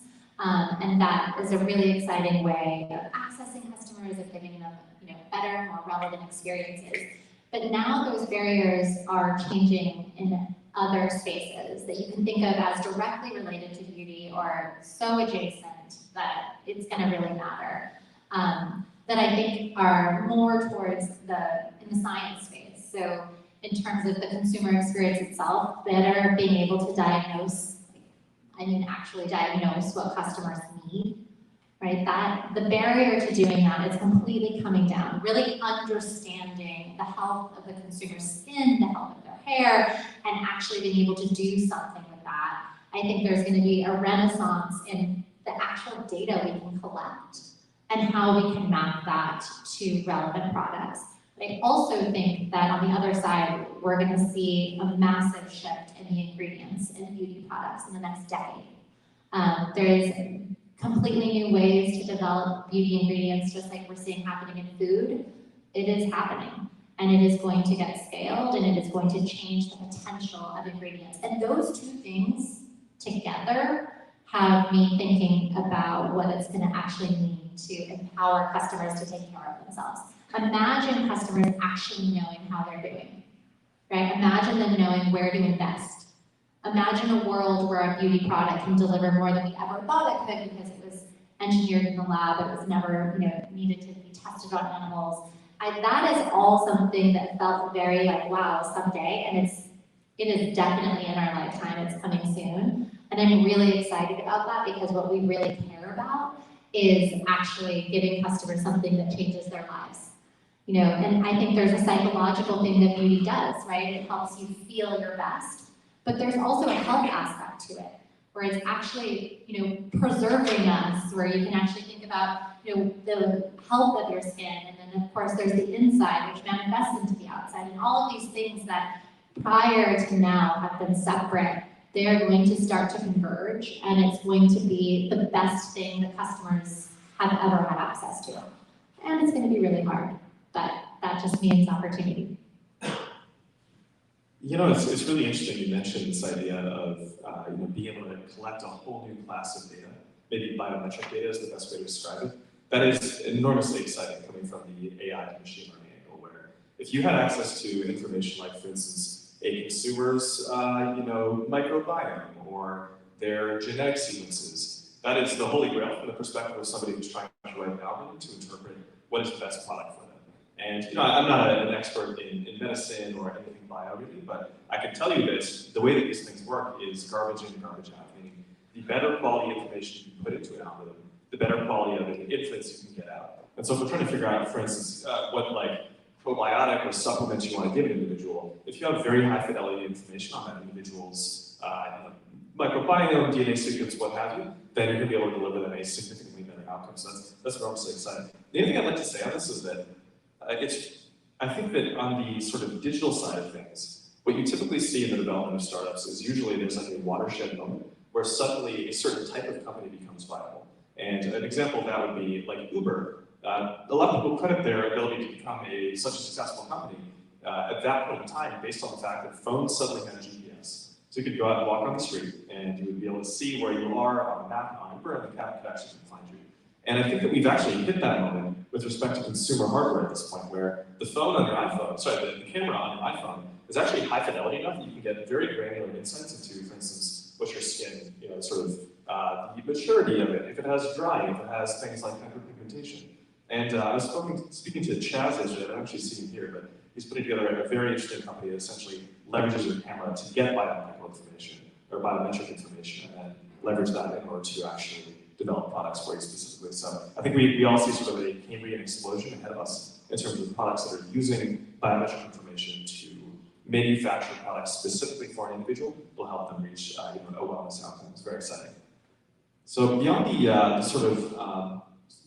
actual biometric aspect of things, in terms of the formulation of products, it seems like one of the foremost challenges we have is in the manufacturing of them. Do you have any insight into how we're going to be able to develop something that is better equipped to actually, on a personal basis, manufacture products for consumers? I don't have a ton of insight because I'm not a scientist, though I've been hanging out with some pretty smart scientists. And what I'm seeing is what's able to be produced now in a lab through biotechnology instead of petrochemistry is actually something more akin to manufacturing. And once you can actually produce a lot of instances at one time. Again, I'm saying words like I know what I'm saying, but I have a lot to learn about that. So I think that there's something around that. I also wonder though, how many instances we'll need, right? Because it's not, I don't know that every human is a snowflake of complexity. It's just a matter of, it might kind of boil down to 10 instances of specific things, right, or priorities, and for example, what your skin needs to have in it, or what your gut needs to have in order to produce something for your skin. So I think that that's what encourages me, is it's not that this data means that everyone has to have this incredibly bespoke thing, but that we can focus on the things that we need, and there's actually a very solvable data set, is what I believe. I think the more and more and more and more I get into personalization, the more products I see come to market, the more I realize that you are able to distill consumer needs and wants into a very manageable set of things. And understanding how those needs and wants actually track to what your body needs and what we're seeing you need is going to be, I think, so much more elegant and simple than we might be imagining right now. So maybe the last thing we should talk about here is there's a lot of implications in terms of when you collect consumer biometric information or all this other data on them, there is potentially a huge liability there. And we're seeing this pulled out with Facebook in the news right now. I don't think anybody's excited that TikTok has all of their information and can potentially leverage that for various ends. So how do you think about the responsibility that comes along with having all this consumer information and adequately communicating to them how you're leveraging it?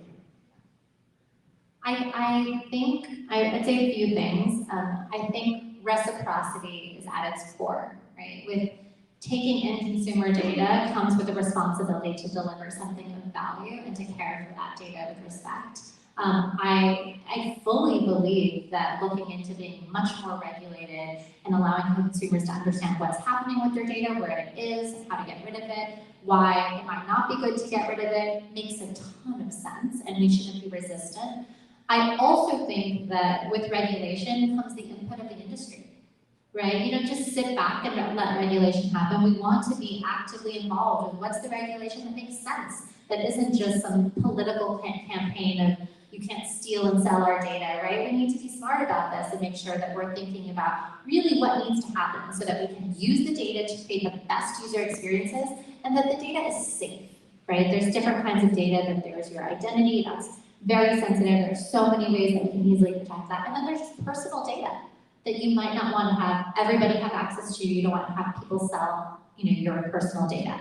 So I believe that the trend we're moving towards is necessary. I think we can take part in regulation, and I think our responsibility is to think about reciprocity. And if we are getting this data, how are we creating the best user experiences from it? Very well put. Well, I think with that, we can go ahead and conclude this talk. Thank you so much, everybody, for listening.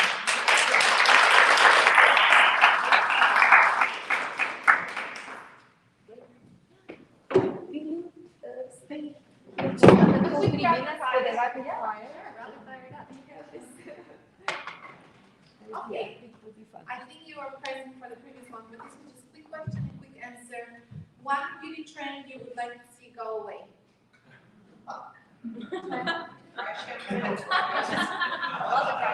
Don't take that away from me, I'm 4 kids. Is this thing on? One beauty trend I'd like to see go away. Oh, no, thanks.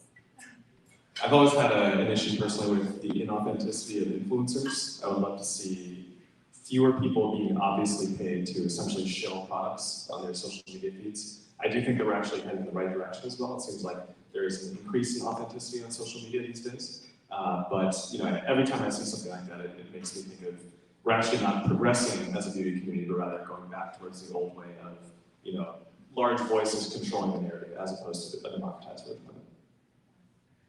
I mean, my answer is in the same vein. I won't be shy about saying I said I was not on social media. One of the big reasons is because it makes me sad to look out and see the kind of impact this could have on my daughter and on many young people. I think that this desire to transform what you look like is unhealthy. I think enhancing what you look like and learning how to care for yourself and show up in your best way is lovely. But this idea of look how transformed, I don't look anything like this, I can't imagine why that would be perceived as that's doing good for humanity. And I think there's a lot of good that beauty could do. Perfect. Your favorite book at the moment? I am reading The Second Mountain, David Brooks, New York Times, kind of shifting from success to significance thinking. On Fire by Bach right now, beautiful book, but I think my all-time favorite is a book called Gödel, Escher, Bach. It's a book that it's all about artificial intelligence, but it shows the connections between the music of Bach, the paintings of M.C. Escher, and the work of a logician, Gödel, Kurt Gödel, who essentially showed that there are some things that are unknowable in the universe, and how these things all sort of combine to give us some ideas about how we might go about making intelligent computation. And a wonderful surprise, so I highly recommend everybody check it out. Perfect, thank you. Thank you. Thank you.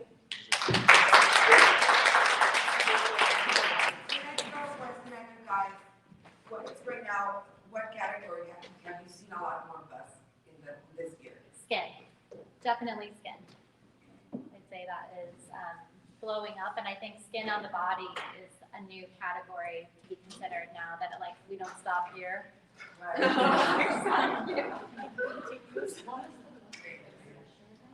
Again, thank you so much, Katia and Jay, for a lively and insightful conversation.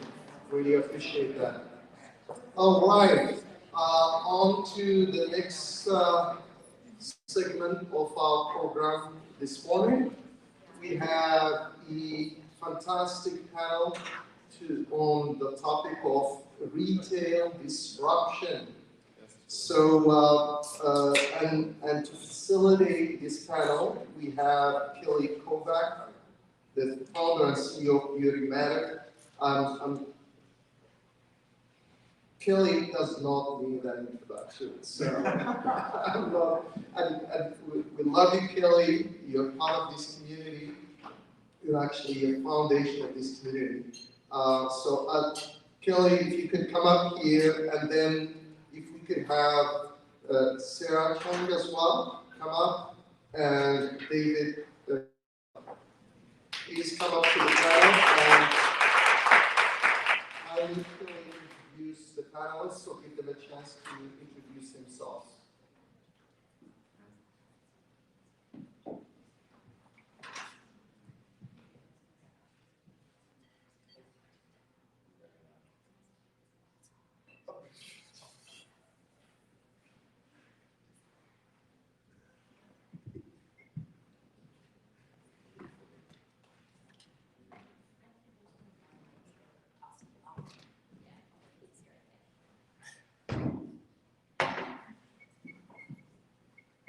So, yes, retail, one of my favorite topics. I think, I started my career on the sales floor, so I'm one of those, physical retail is not dead, will never be dead. It's, it's human connection.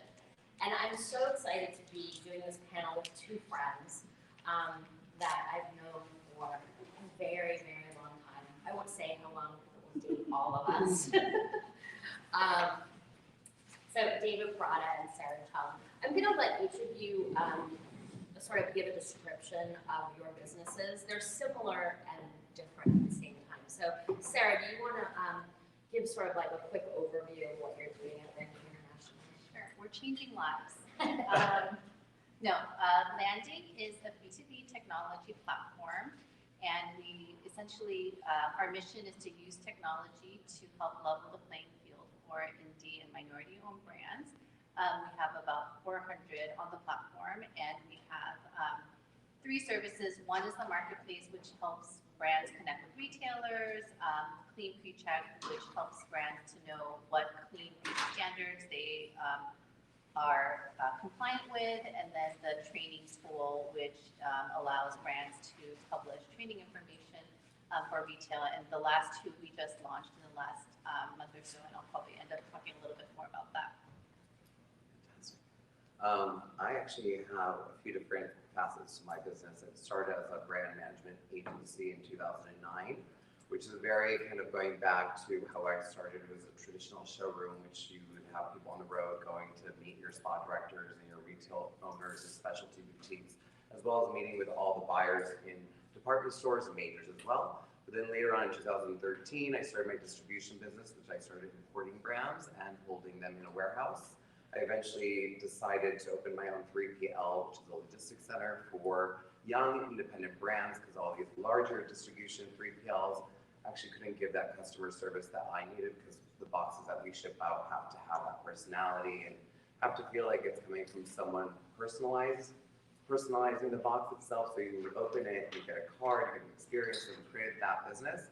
But as of recently, we kind of started, I also started a beauty website too, which was pretty much like working with things that matter and things that are reflecting with what has been changing in the environment. And before pandemic, things started shifting, and so did my company at the same time. So I started focusing really on doing more Zoom meetings and all that kind of stuff. So we'll go into that as it progresses, but pretty much it's a vertical platform. So, we've spoken a lot about personalization and technology, and so we're going to sort of focus this panel a little bit more on traditional retailing and how that dovetails with the the pandemic has pushed online penetration by 10 years. So I think everyone has been hyper-focused on D2C and online, and rightfully so. But now retailers are opening up, and if you look at Gen Z data, we all think they're these online creatures, but they actually like shopping in physical retail. But they just want experiences, they don't want to be sold to. So, I also think, pre-pandemic, there was a lot of conversation about omni-channel. It was one of those boxes everyone checked off, and they felt like they had to say they were omni-channel, even though I don't even think most people even understood what it meant. But during the pandemic and sort of post-pandemic, we're finally seeing this merging of physical and digital, and being omni-channel isn't a nice to have, it's a prerequisite for success, I think. So, both of your businesses, you're hyper-connected with both brands and retailers. So I'm curious, as we're seeing, I'm just gonna sit here since we're not using microphones. I feel weird being over there. Sorry. I'm like, this is awkward. All right. So there's been this focus online, but now the world's opening up. We're seeing online sales dip. We're seeing, I was in Sephora over here. It was crowded. There was no inventory, but it was crowded. So, what are you hearing, sort of, I guess, intel from brands and retailers as we kind of go into the fourth quarter? I think in this area, I'm not hearing so much as what I'm seeing is there's a lot of consolidation. And I think what that results in, and I know we're going to talk a little bit more about that, but it actually results in fewer opportunities for brands. And so I think there's this movement of indie beauty and retailers trying to promote that, but by and large, what is happening with consolidation of the retailers is that smaller brands aren't going to get that chance. And I think it's going to be really interesting because I agree with you. I think retail is alive, stronger than ever. And when people say oh, retail is dying, I don't know how it can, because we're like tactile creatures. Like, we want to look at things, we want to touch things. I'm like desperate for an eyeliner. I need to go to a store to test some things I can't buy online. And so I think that's sort of like what I'm seeing from my own vantage point.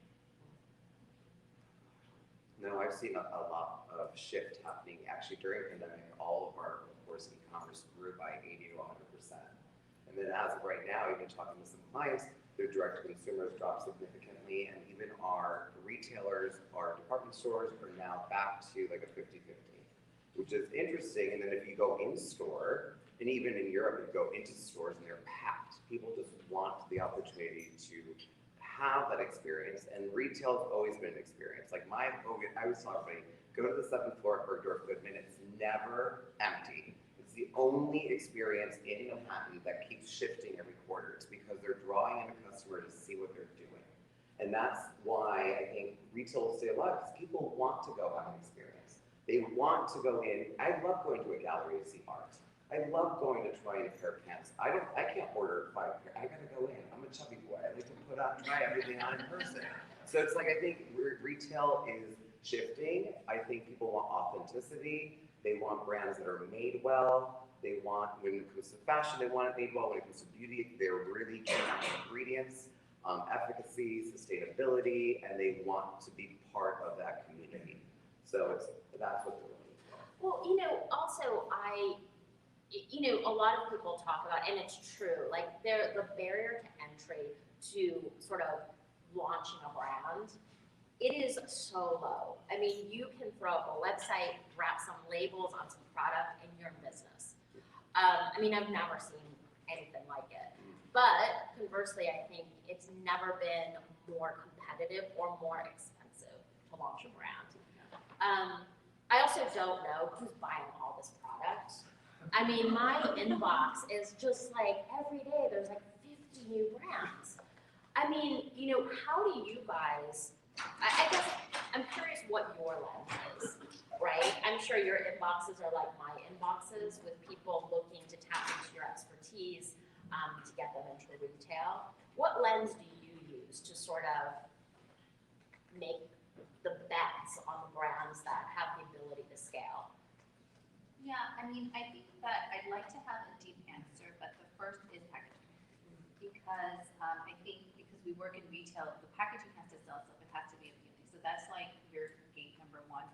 I think gate number 2 is does this product or brand live up to what they're selling? And some of that comes down sometimes to ingredients. So I love what you said, like they're wrapping a a label around a product, which means they're not really developing anything. They're really taking something from a contract manufacturer that's like every person has. And I think that the reason why we developed the clean pre-check tool is to really allow them to see what clean retailers you're qualified for, because you can't just say you're clean beauty, and that term is so overrated, and people just kind of saying, no, we don't care about the ingredients or that we can't get in, we just want to be in there. And that is like, please stop emailing me and like check it out for yourself type of thing. And then I think the last thing is you need to be differentiated. And otherwise, there's no incentive for a retailer to take a chance on you, because they could get something very similar, probably at a lower price. And I think that uniqueness is what will allow like a small brand to at least have even a chance at competing with the larger brands. And I've never seen it this noisy in my entire career. It's been, I've been in the beauty space for 25 years. I started on the floor. I know, seeing David Pirrotta on a sales floor is something to watch. It is like a full blown, like, I don't even know. The switch turns on and everyone walks out. Oh, I do not let a customer leave without getting your credit card. I have a copy of American Express Visa, I have it, and I have the products already at the register. We're starting on the sales floor. Where did you guys? Oh, well, I mean, when I was supposed to be going to college, I was managing Benetton stores. My parents didn't know that. And so yeah, I started in fashion retail, and then I moved to New York and worked at Bergdorf Goodman in the men's clothing. So I came from sort of fashion before beauty. Yeah. And I actually met Kelly because I was selling on the floor, and I think one of her colleagues was looking for someone to do an event, a press event, because they had lost someone. And so I actually, she scouted me on the Barney sales floor. And he was doing some hand massages that night. I was doing hand massages that night. I was like, you paid me right then and there to do it. But no, so going back, it's been so noisy. When I started in the indie space, there was like Sundari and Red Flower and The Art of Shaving, and there was like so many niche, amazing brands, but it wasn't noisy. And fast forward when I started my own company, I left working in-house with other brands. When I started my own company in 2009, it was like a surgence of young, fresh, innovative brands at that moment. And that's when I started working with Leifso and Ilia Makeup Organic. So it's like I started with those brands right away, as well as Odin. And so like that's kind of like, and it was a different time than in 2009 and 2010. And then fast forward after 2015, everything started shifting very fast and furiously. And then that's when I noticed I was getting about 26 to 30 brands a month sent to our, and then I realized how my buyers felt, because I was overwhelmed. I was like, this is terrible stuff, it's wasteful. Can you get a call text and back? They're like, no, keep it. So I had to keep it in the bin to donate at the end of the year because I felt terrible. But yeah, it just became noisy. And what I noticed was because of Instagram, so many influencers were creating brands, and they were all creating brands private labeling. And I'm anti-private label. So about 90 plus odd percent, like more than 90% of brands on the marketplace right now are private label. Even some of the one of the top 3 skincare brands on the market right now is also private labeled, and it's just marketing. And I hate that. I got into this business because I love people, I love interaction. I also love authenticity. I like the truth. Anyone that knows me, I'm super direct. And I don't like people putting products in the market that are untruthful. The marketing they're talking about is terrible. So right now, after pandemic, I think what I'm seeing that's growing is the buyers still want young brands, but they want authentic brands. They want brands that aren't private label. They want brands that the founders are a solid story. They want to be part of that tribe, part of that culture, and they want to feel excited again. The reasons why we all got into this industry.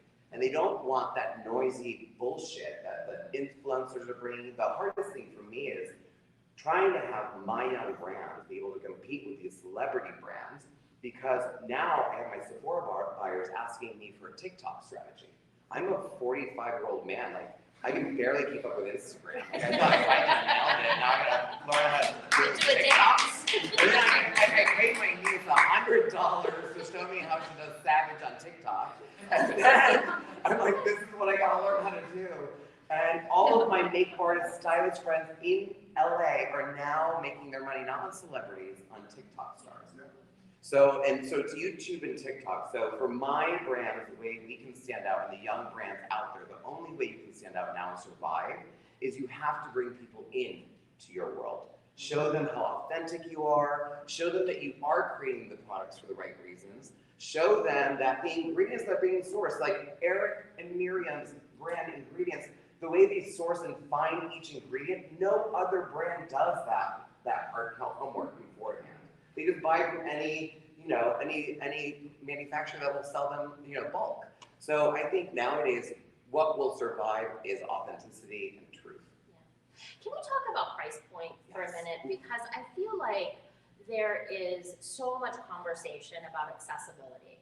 And accessibility is really important, but it's also what has defined different distribution points, right? So you can find beauty you could always historically find beauty at different price points.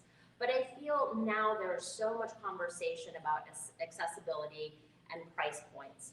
And I feel like everyone is sort of zoning into that, like, kind of that perfect Sephora, under $50 kind of pricing strategy. But with that, we also want efficacious brands. Efficacious ingredients cost money. And so, we don't really see that many luxury beauty brands launched anymore. I personally think there's a huge opportunity for luxury. I don't think it's ever going to go away, but it's not popular right now. But I'm usually not popular when it comes to these trends. But I really do think that there will always be a luxury consumer. But from a price point standpoint, like, what is your opinion on that? Do you have to be kind of in that Sephora sweet spot to be successful? Well, it's interesting because our partnership primarily has been with Ulta. I helped them launch their K-Beauty section in 2016. And even at that time, people looked down on Ulta and they were like, oh, it's not quite a Sephora, kind of thing.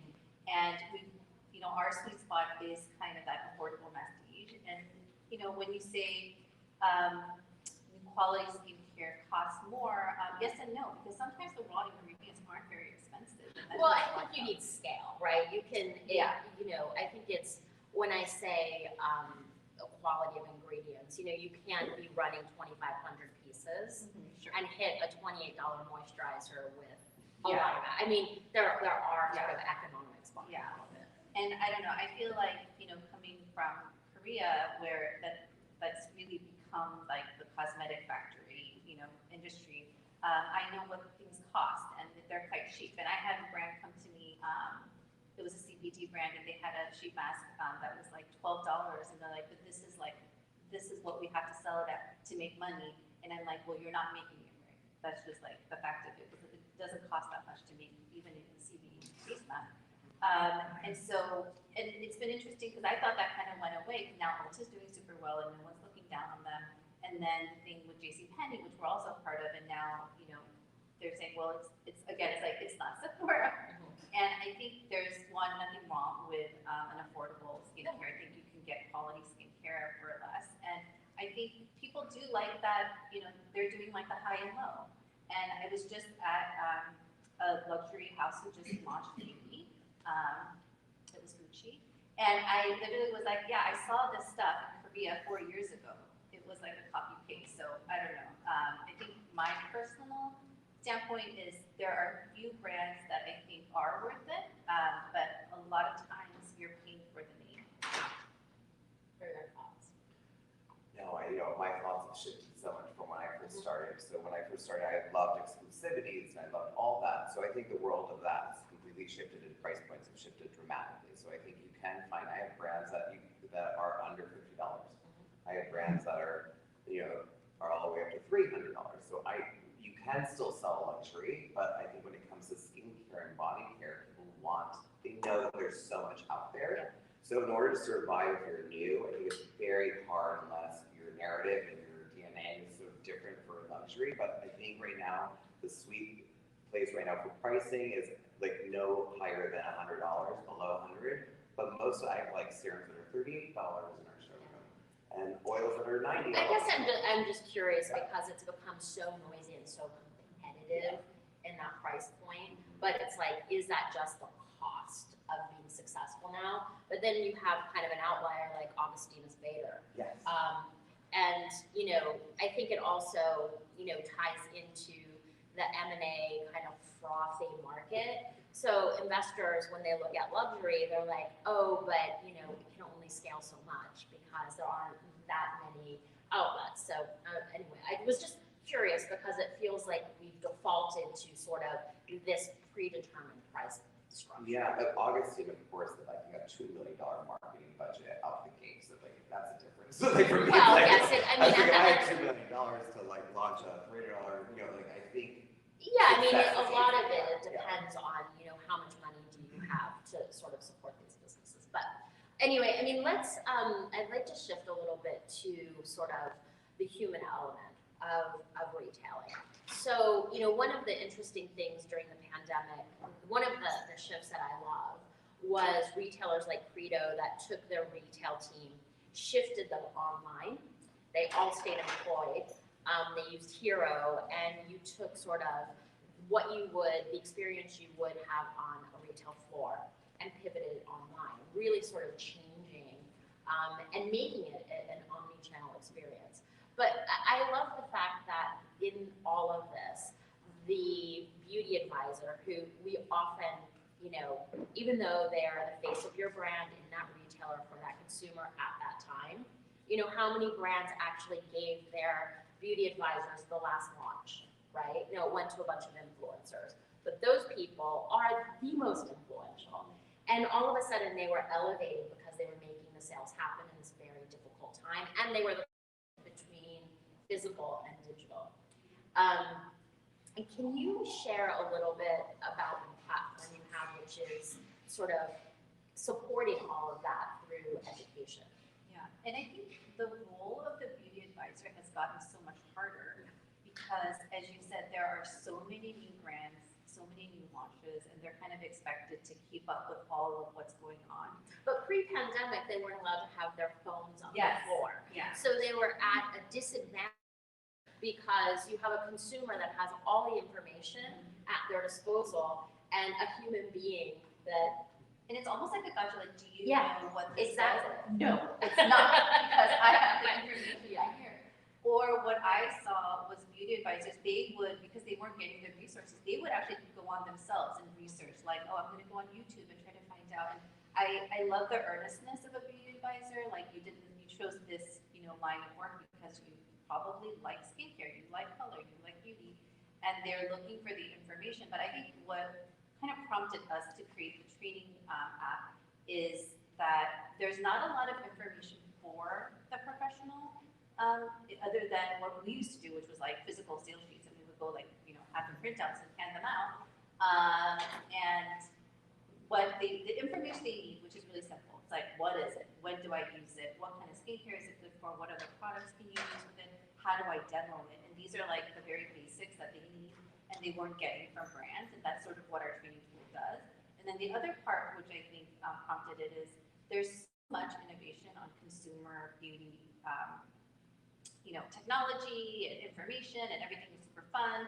And on the B2B side, it's so boring. Like you're literally going to a closet to watch like a video made, you know, 2 years ago explaining each product. And by the time you come out, you're like, I was sleeping, but it was like breastfeeding during that time.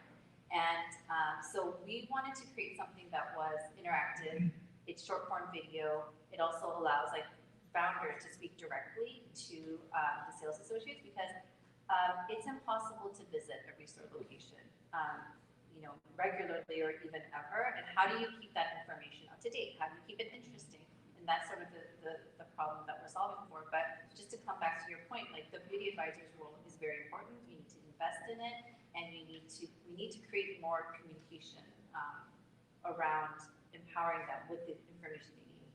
How how do you see the role of a beauty advisor changing sort of in this? Because we are seeing, you know, whether we like it or not, the merging of physical and digital and you know, I think that the stores, aside from, I think the next evolution of stores is going to be not about sort of replenishment, it's going to be about experience.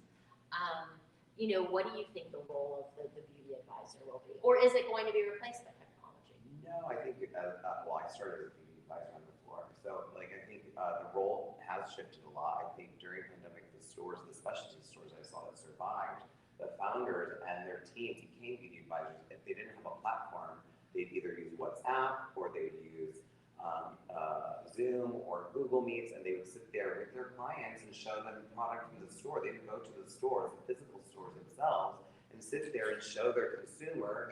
If their customers couldn't come in, they went to their customers. So I actually had a really interesting year and a half because my specialty boutiques orders as much as my online business because these are founders of their own stores. They have to pay their rent, they need to survive, it's how they feed their families. And so I actually was so proud of so many independent retailers, and that's when I knew that it would never die because in every small market, those independent retailers were ordering. If any of my brands had stock, they bought it. They brought in newness because we had stock of some brands. So I got so excited because I was like, there is a resurgence of independent stores. The owners are now getting very savvy with what they need to do to survive. So I think the beauty, the advisors are always gonna be around. I love what Frito did. A lot of our other stores like Citrine did it as well. A lot of our online stores did it as well, where everybody that was working in stores were now in chats, talking to customers, sending them samples. And I think it's about staying present with your consumer. And I couldn't believe how we did lose about 20% of our independent stores, but the ones that stayed around were the ones where the owner was driving. She was like her own, DoorDash, dropping off beauty products at her customers' houses, and so was her team. And I was like, that's brilliant. They stayed alive and they're soaring. So let's talk about the consolidation that's happened, because I find that we've never had more independent retailers, but the opportunities of where they can distribute kind of in brick and mortar seems to be shrinking. So we have Sephora and Kohl's. We have so the Kohl's beauty department went away. So there were brands that had very nice businesses in Kohl's, and they now have no distribution, or not no distribution. They've lost a big distribution point. We have Ulta and Target.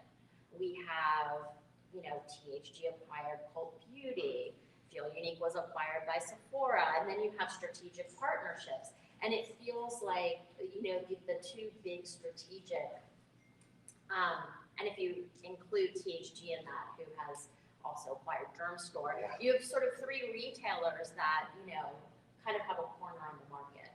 So, how do you feel like that's going to impact the retail landscape? And, is it going to be more difficult to get into those retailers? And what opportunities do you think it presents? I think there's an opportunity for the next Blue Mercury to arise or something.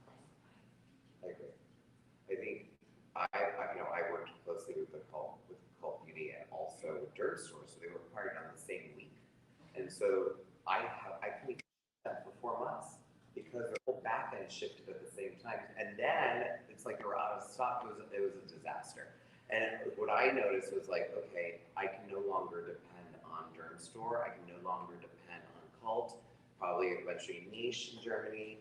Certain ones, and we have Essence now as a new Net-a-Porter, which is bringing in so much beauty, and it's fantastic. But thank God we have Beauty Heroes. Thank God we have all these other ones that are going to rise during this moment. And I think there is so much room for a new Blue Mercury. There's so much room for the next Frito. Right now, it is going to be about the experience, not the size. But what I hate is everyone has the same stuff out there, right? Yeah. So you go into any store, even now when I travel to Europe, the Bon Marché has the same products I get in Neiman's, or I don't. Which is ironic given sort of the sheer volume of brands there are to choose from. Yeah. But I think, and maybe we can segue into JCPenney's, which I'm so excited about. I think Sephora did them a huge service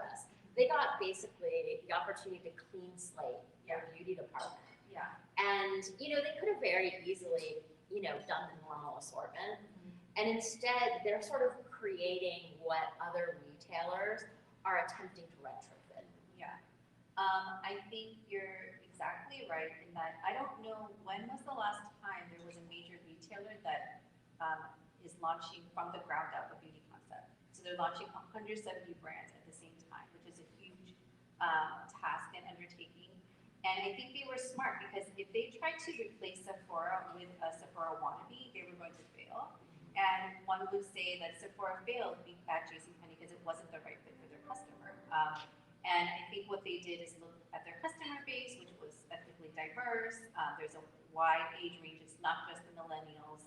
It's people of every age group and ethnicity. And they created an assortment that fit their customer, which is there's a lot of women-owned brands. There's a lot of minority-owned brands. And I would say the vast majority of brands are independent. And so I think whether or not, like whatever happens from here, I think they do deserve a lot of credit for going that hard path, because I work with a lot of small brands and I love you all, but it's difficult because they don't have the infrastructure, they don't have the knowledge. So it's like the, it's the harder route for a lot of reasons, and they did that. So I think, Landin has 17 brands that launched, and we're super excited. And so far, I think, they're staying true to their ethos, and we're just kind of like along for the ride. And you mentioned Sephora and Kohl's, and we had a brand that was a small Black-owned brand, was selling online at Kohl's, and then the minute that Sephora happened, they were, I don't want to say kicked out, but they didn't have distribution anymore. And then we were lucky enough to launch them at JCPenney because other retailers that we work with, when they get acquired or when they reach a certain scale, they don't want to take chances because they have a P&L, they have investors, shareholders to answer to. So they're not going to spend 6 months, even 9 months to see if a brand can take off. They want something that's proven.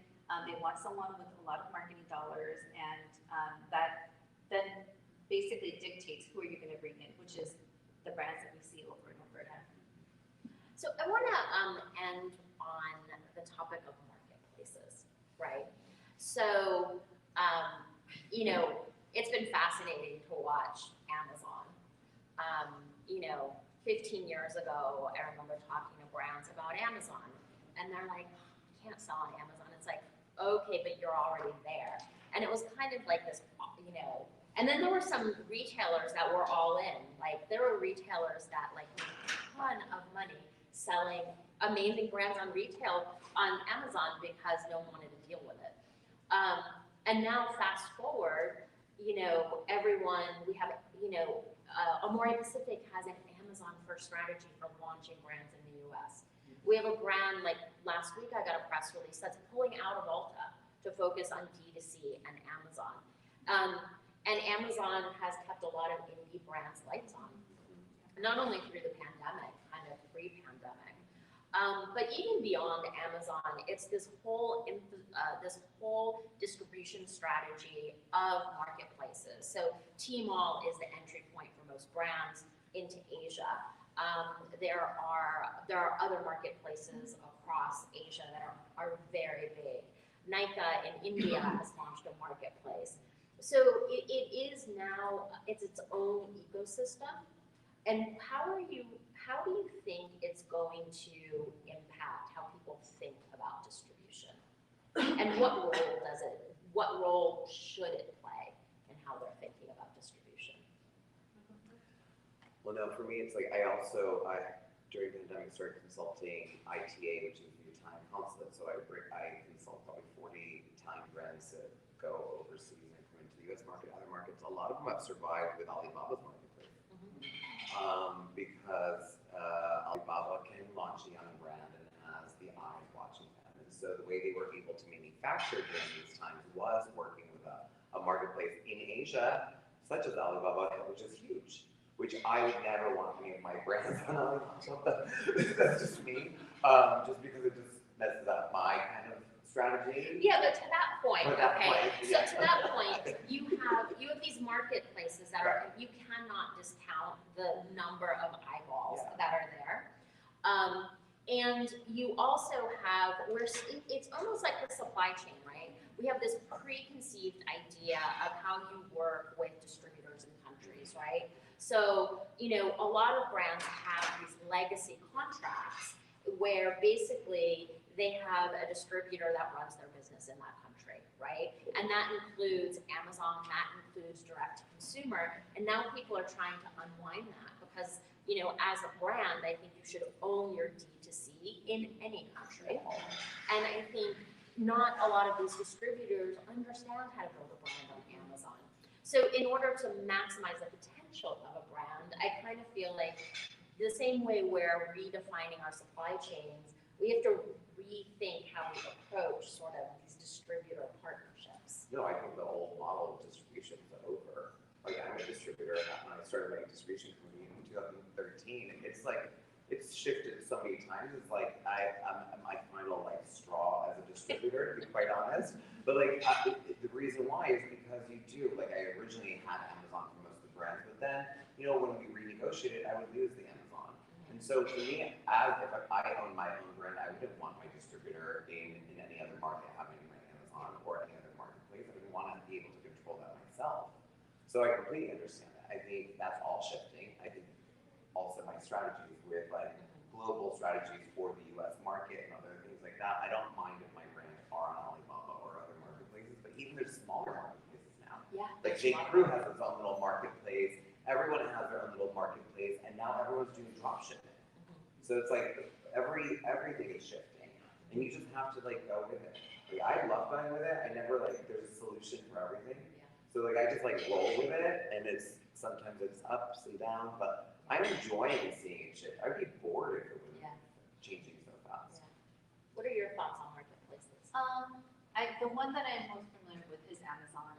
Obviously, and I was one of those like 10 years ago. I'm like, stay away, right? But now I'm like eating my words because I honestly don't think, you know, when brands, you know, come to me with like their e-com strategy, I'm like, you just cannot compete with Amazon.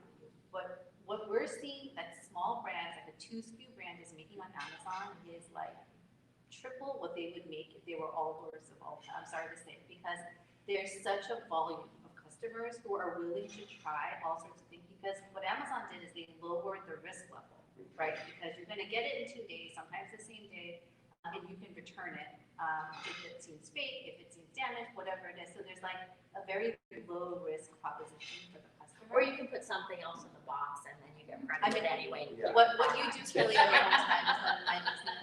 There's also platforms like Carbon Beauty. Yeah. That kind of like helps a lot of niche young brands get onto Amazon because he knows how to run a business on Amazon. He you know, he did Elia. He's in a handful of brands I represent because I'm not going to do Amazon. No, I think the pandemic sort of knocked down any of those rules that used to exist, where you know you can't be in Amazon if you're in Sephora. Now it's sort of like you have to be where your consumer is. It might be Costco, it might be CVS, it might be Sephora, it might be all three. So it's sort of like those rules that help define a brand was luxury or premium. That before was defined by where they were distributed. And now brands need to define themselves outside of where they're sold. But I think speaking of acquisitions, I think what Amazon did or has done to gain credibility in different segments. So like they wanted credibility with food, so they bought Whole Foods. They wanted credibility with fashion, so they bought Shopbox.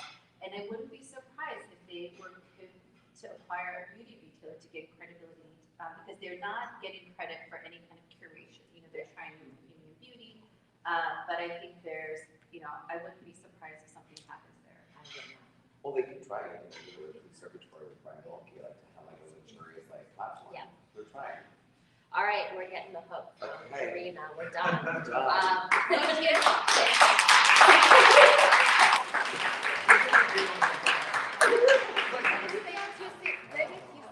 I don't read books.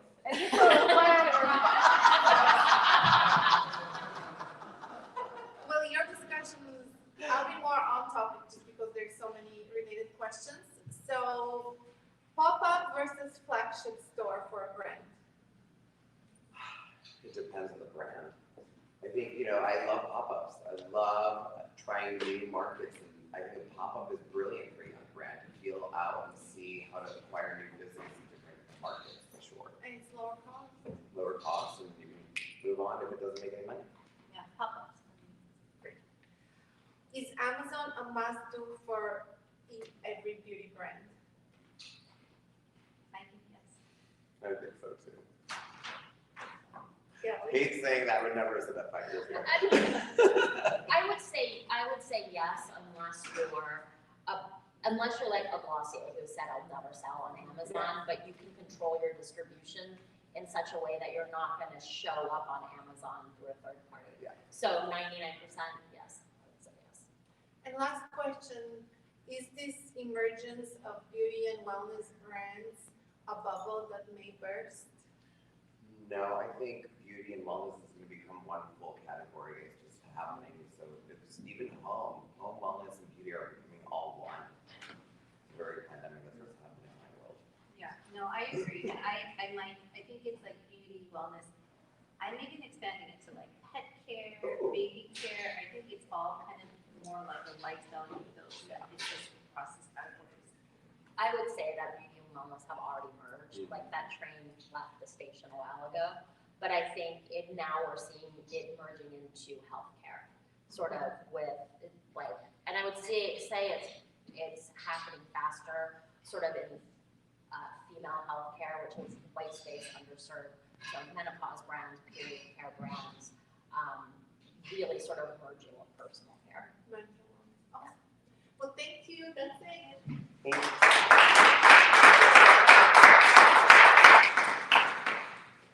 I'm glad you brought this Pirrotta. I know. All right, to tell you what, we have to do the same things again. I said Angelica for the next presentation, like forward, but we will also be recording it now, so you can follow it later as well. We have a very special speaker on the subject of the social media. And Ali, so please take a look at your email. For moment, I will send you the link for the next presentation.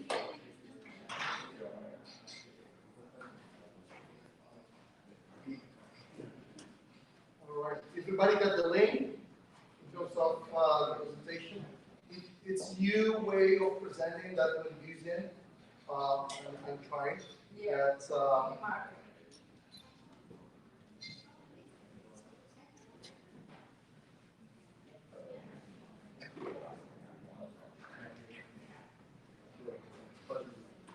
All right.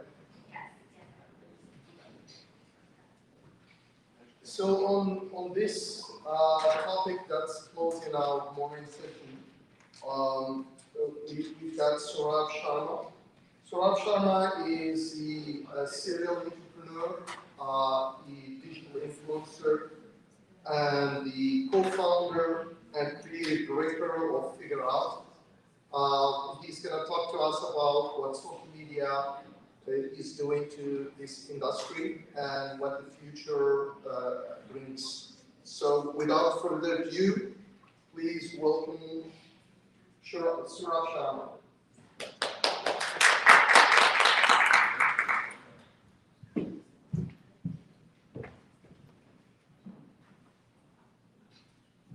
Hey everyone, last person, I'm the only one that is between you guys and happy hour with me. So I'll try to keep this bubbly. Does everyone have the slides to look at? So I'll just go through these. I'll keep this very conversational. Feel free to chat in between and such. I come from a background of having worked, so I've known Irina for about 8 years now. I've presented a lot of her events worldwide. And I come from a background of having worked at L'Oreal, followed by Unilever, followed by company consulting, and then started my own marketing company, and then started a fragrance brand, started an apparel company, so I kind of just keep going, like the Energizer Bunny. So I'm going to talk about mostly just new platforms of digital social media. I think one of your earlier speakers was daunted by Instagram, so I'm going to go into Clubhouse, so just be ready. So I'm just going to talk about some of these new technologies, how I see beauty brands using them really well. And if anyone subscribed to GCI magazine, Global Cosmetics Industry, I just did a forecast of what I predict will happen over the holiday season. So I'll just go through that too. So starting with the customer landscape, I know we've all talked about Gen Z and millennials. Do you know what's after Gen Z? It's Generation Alpha. Does everyone know? I'm not going to talk about that now, but I have that coming up like next year, stuff that I'm going to be writing and sharing about. So before I talk about just technology, I'm going to talk about the fact that Gen Z is actually the biggest population demographic. It is 25.9% of the population compared to millennials, which is 24.5%. And I apologize having missed the entire conference if any of this is repetition, but if it is, just think of it as a preview of the movie or something. So the difference between millennials and Gen Z, just very quickly, is that aside from their ages and the fact that like there's more Gen Z in the world, millennials prefer actually bargains and very savvy products. Whereas Gen Z, which is I think something that one of the earlier speakers highlighted, prefer products that work and are trusted. They're almost going into that boomer kind of way of wanting things that they like, that are trusted. The whole frilly Instagrammable backdrop and that's all very millennial. Gen Z is more easygoing in that sense, more critical, but they also just prefer stuff that works. They're not into frills. So that's one way to look at it. Their attention span is also 8 seconds, which explains why TikTok is so popular compared to millennials, which is 12 seconds. On this study, I think boomers were at a minute. So it just gives you a bit of a reference. In terms of purchasing behavior, while millennials have more spending power of about 600 billion, the Gen Z is slowly but surely growing. And Gen Z makes more mobile purchases. I mean, this has all changed obviously in the pandemic quite a lot because everybody makes mobile purchases, but Gen Z is definitely more mobile savvy. They also, as I mentioned earlier, millennials are more bargain hunters. They like deals and things. Gen Z will pay full price for something that works. And this includes sustainable products. If it's sustainable, if it's green, if it's efficacious, if you show that it works, they will pay full price for it. This is why all your indie Brooklyn brands do so well. I mean, Drunk Elephant's a good example of that. Millennials are your share culture economy. They're the ones who like putting stuff up on Instagram, talking about themselves. A little bit of narcissism going on there. Gen Z is more about creating. They don't want to be sharing stuff, they want to co-creativity. So a lot of these influencers that are of the Gen Z, I guess, demographic that you see like coming up with their own eyeshadow palette or coming up with something of their own, that's because they like to make a very important difference in how you market to these two demographics. And overall, social media definitely influences shopping. 80% of Gen Z is influenced by social media, 74% of millennials, 58% of Gen X, and goes down from there. So this is why it is very important to look at your social platforms as something that you absolutely have to leverage as a brand. So I'm sure everybody knows about Instagram, YouTube as big players in beauty. So I'm just going to very quickly touch on those, and then I'll go into some of the newer ones that are more useful and how I've seen brands use them. So YouTube and Instagram are definitely the biggest for the beauty industry. 32% of Gen Z and millennials feel that without YouTube, their look would be incomplete. And that's quite significant. And so you have a lot of these DIYs, a lot of tutorials, a lot of, virtual makeovers and things. That's what YouTube and just generally video marketing has done quite well, especially when you put the onus in the hands of creators. With Instagram, I mean, obviously having been adopted by Facebook, it's evolved a bit over time, and where it stands now is that it's, I'm not sure if people have followed, but it has, they're trying to make it a video platform, just similar to, I guess, TikTok and some of the other brands. So what it is it's becoming more of a way to engage with your audiences. there's lots of different Instagram products out there. There's polls, there's stories, there's guides, there's all kinds of different things which are just trying to engage your audiences. So with Instagram, the key nugget is to just engage with your community. Like, you have a community on there, you just need to keep engaging with it, which is actually quite effortful, but it's very useful. And the other thing with harvesting and building that community is to not sell to them. So this is something that I found in all my work across the different generations, that the younger people get, the less they like being sold to. They'd rather that you were just engaging them, co-creating with them, and just kind of making it like you're one with them. So that's very key with Instagram specifically.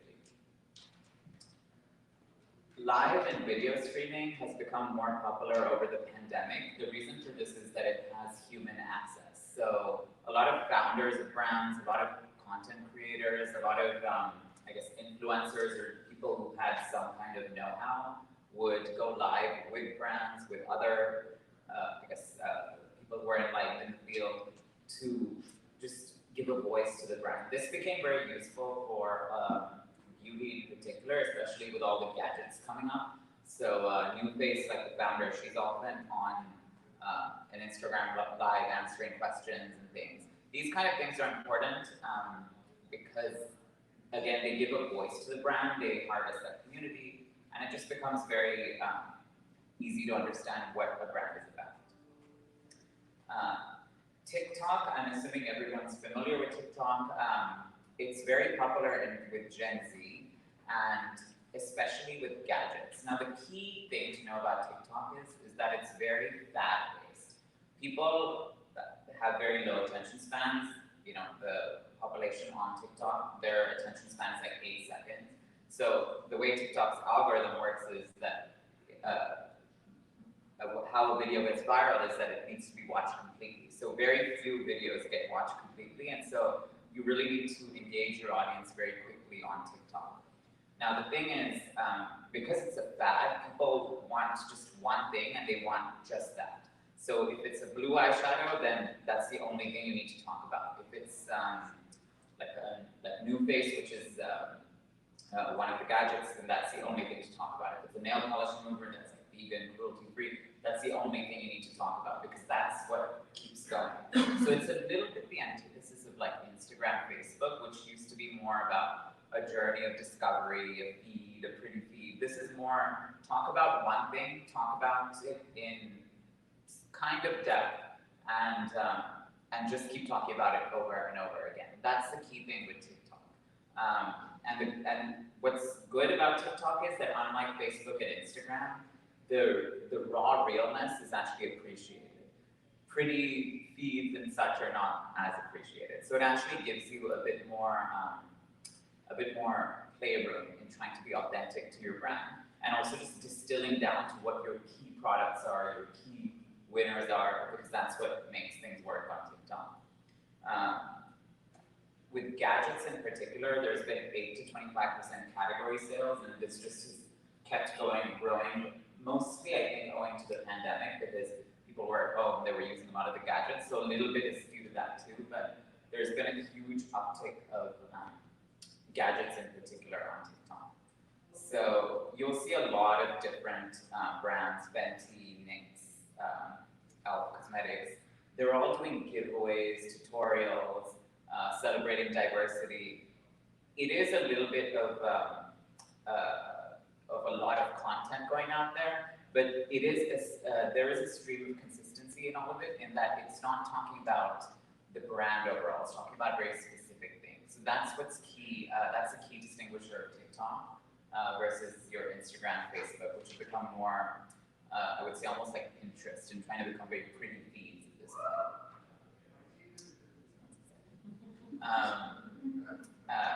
User-generated content. I mean, this is not a platform on its own, but it's very important. I would, for those of you who are with brands here, I would strongly recommend to incorporate UGC, user-generated content, into your platforms.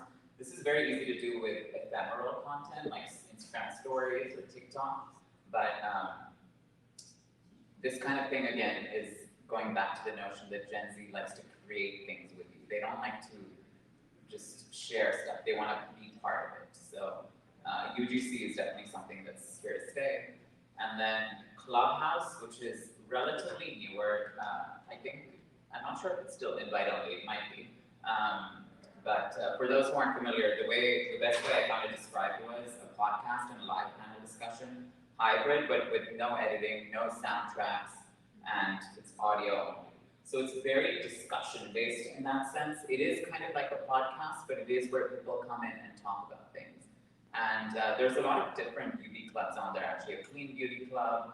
I've seen a lot of different niches show up, and it's actually very useful for brands who are trying to make a point about something that they're doing, let's say with the environment, or something that they're doing with vegan, cruelty-free beauty or something that they're coming up with, or let's say they have a bunch of influencers together who are talking about something. It's one of those things that in the absence of visual media, it really brings brand stories to life. That's what I've seen working on Clubhouse. So in the world of fashion, Ted Baker was the first fashion brand to come up with a club on Clubhouse. And then NARS Cosmetics as well launched a couple of different products only on Clubhouse, because it was kind of a challenge, I think, when I saw it happening, because I was like, how are they going to do it without a visual medium? But you know, it worked because people are familiar with the brand, and so they just launched a couple of different products on there. So how I've seen Clubhouse used effectively is with influencers, for influencer meetups, for ideation, brainstorming, just to kind of have a fireside conversation, crowdsourcing, getting new ideas for what's going to happen. I know that there's a bunch of Clubhouse chats now for Halloween makeup, because that's in season. So that kind of thing is essentially just crowdsourcing, as well as just trying to develop some sort of leadership within a field. So that was kind of a very quick overview on just the newer kind of platforms that are becoming very large in beauty, especially Clubhouse and TikTok, because I've seen those surge more than any others.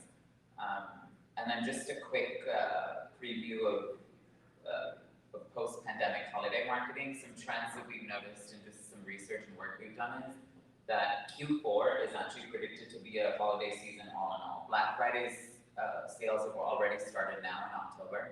And because there's all this pent-up FOMO in audiences, the estimated spend, as per I think the FTC, is going to cross 1 trillion. So it's going to be a Q4 holiday season as opposed to switched into just Black Friday and the holidays. That's what the prediction is. The other thing, after the pandemic, what changed with the way brands tell stories is that storytelling has come to life. I mean, that's essentially how Clubhouse was formed. It's people telling stories, people engaging over stories. Co-creation, which I think I've talked about a couple of times now with Gen Z, you have to engage customers in creating things with you. It can't just be a one-way street, it has to be a two-way street. And to me, what I found the most interesting was the return of long-form content.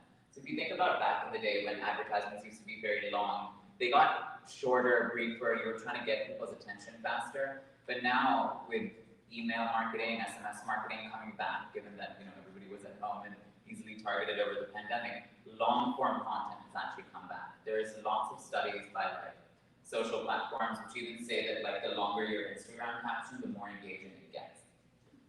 So obviously it has to be taken with a grain of salt, but long-form content has definitely come back across different platforms.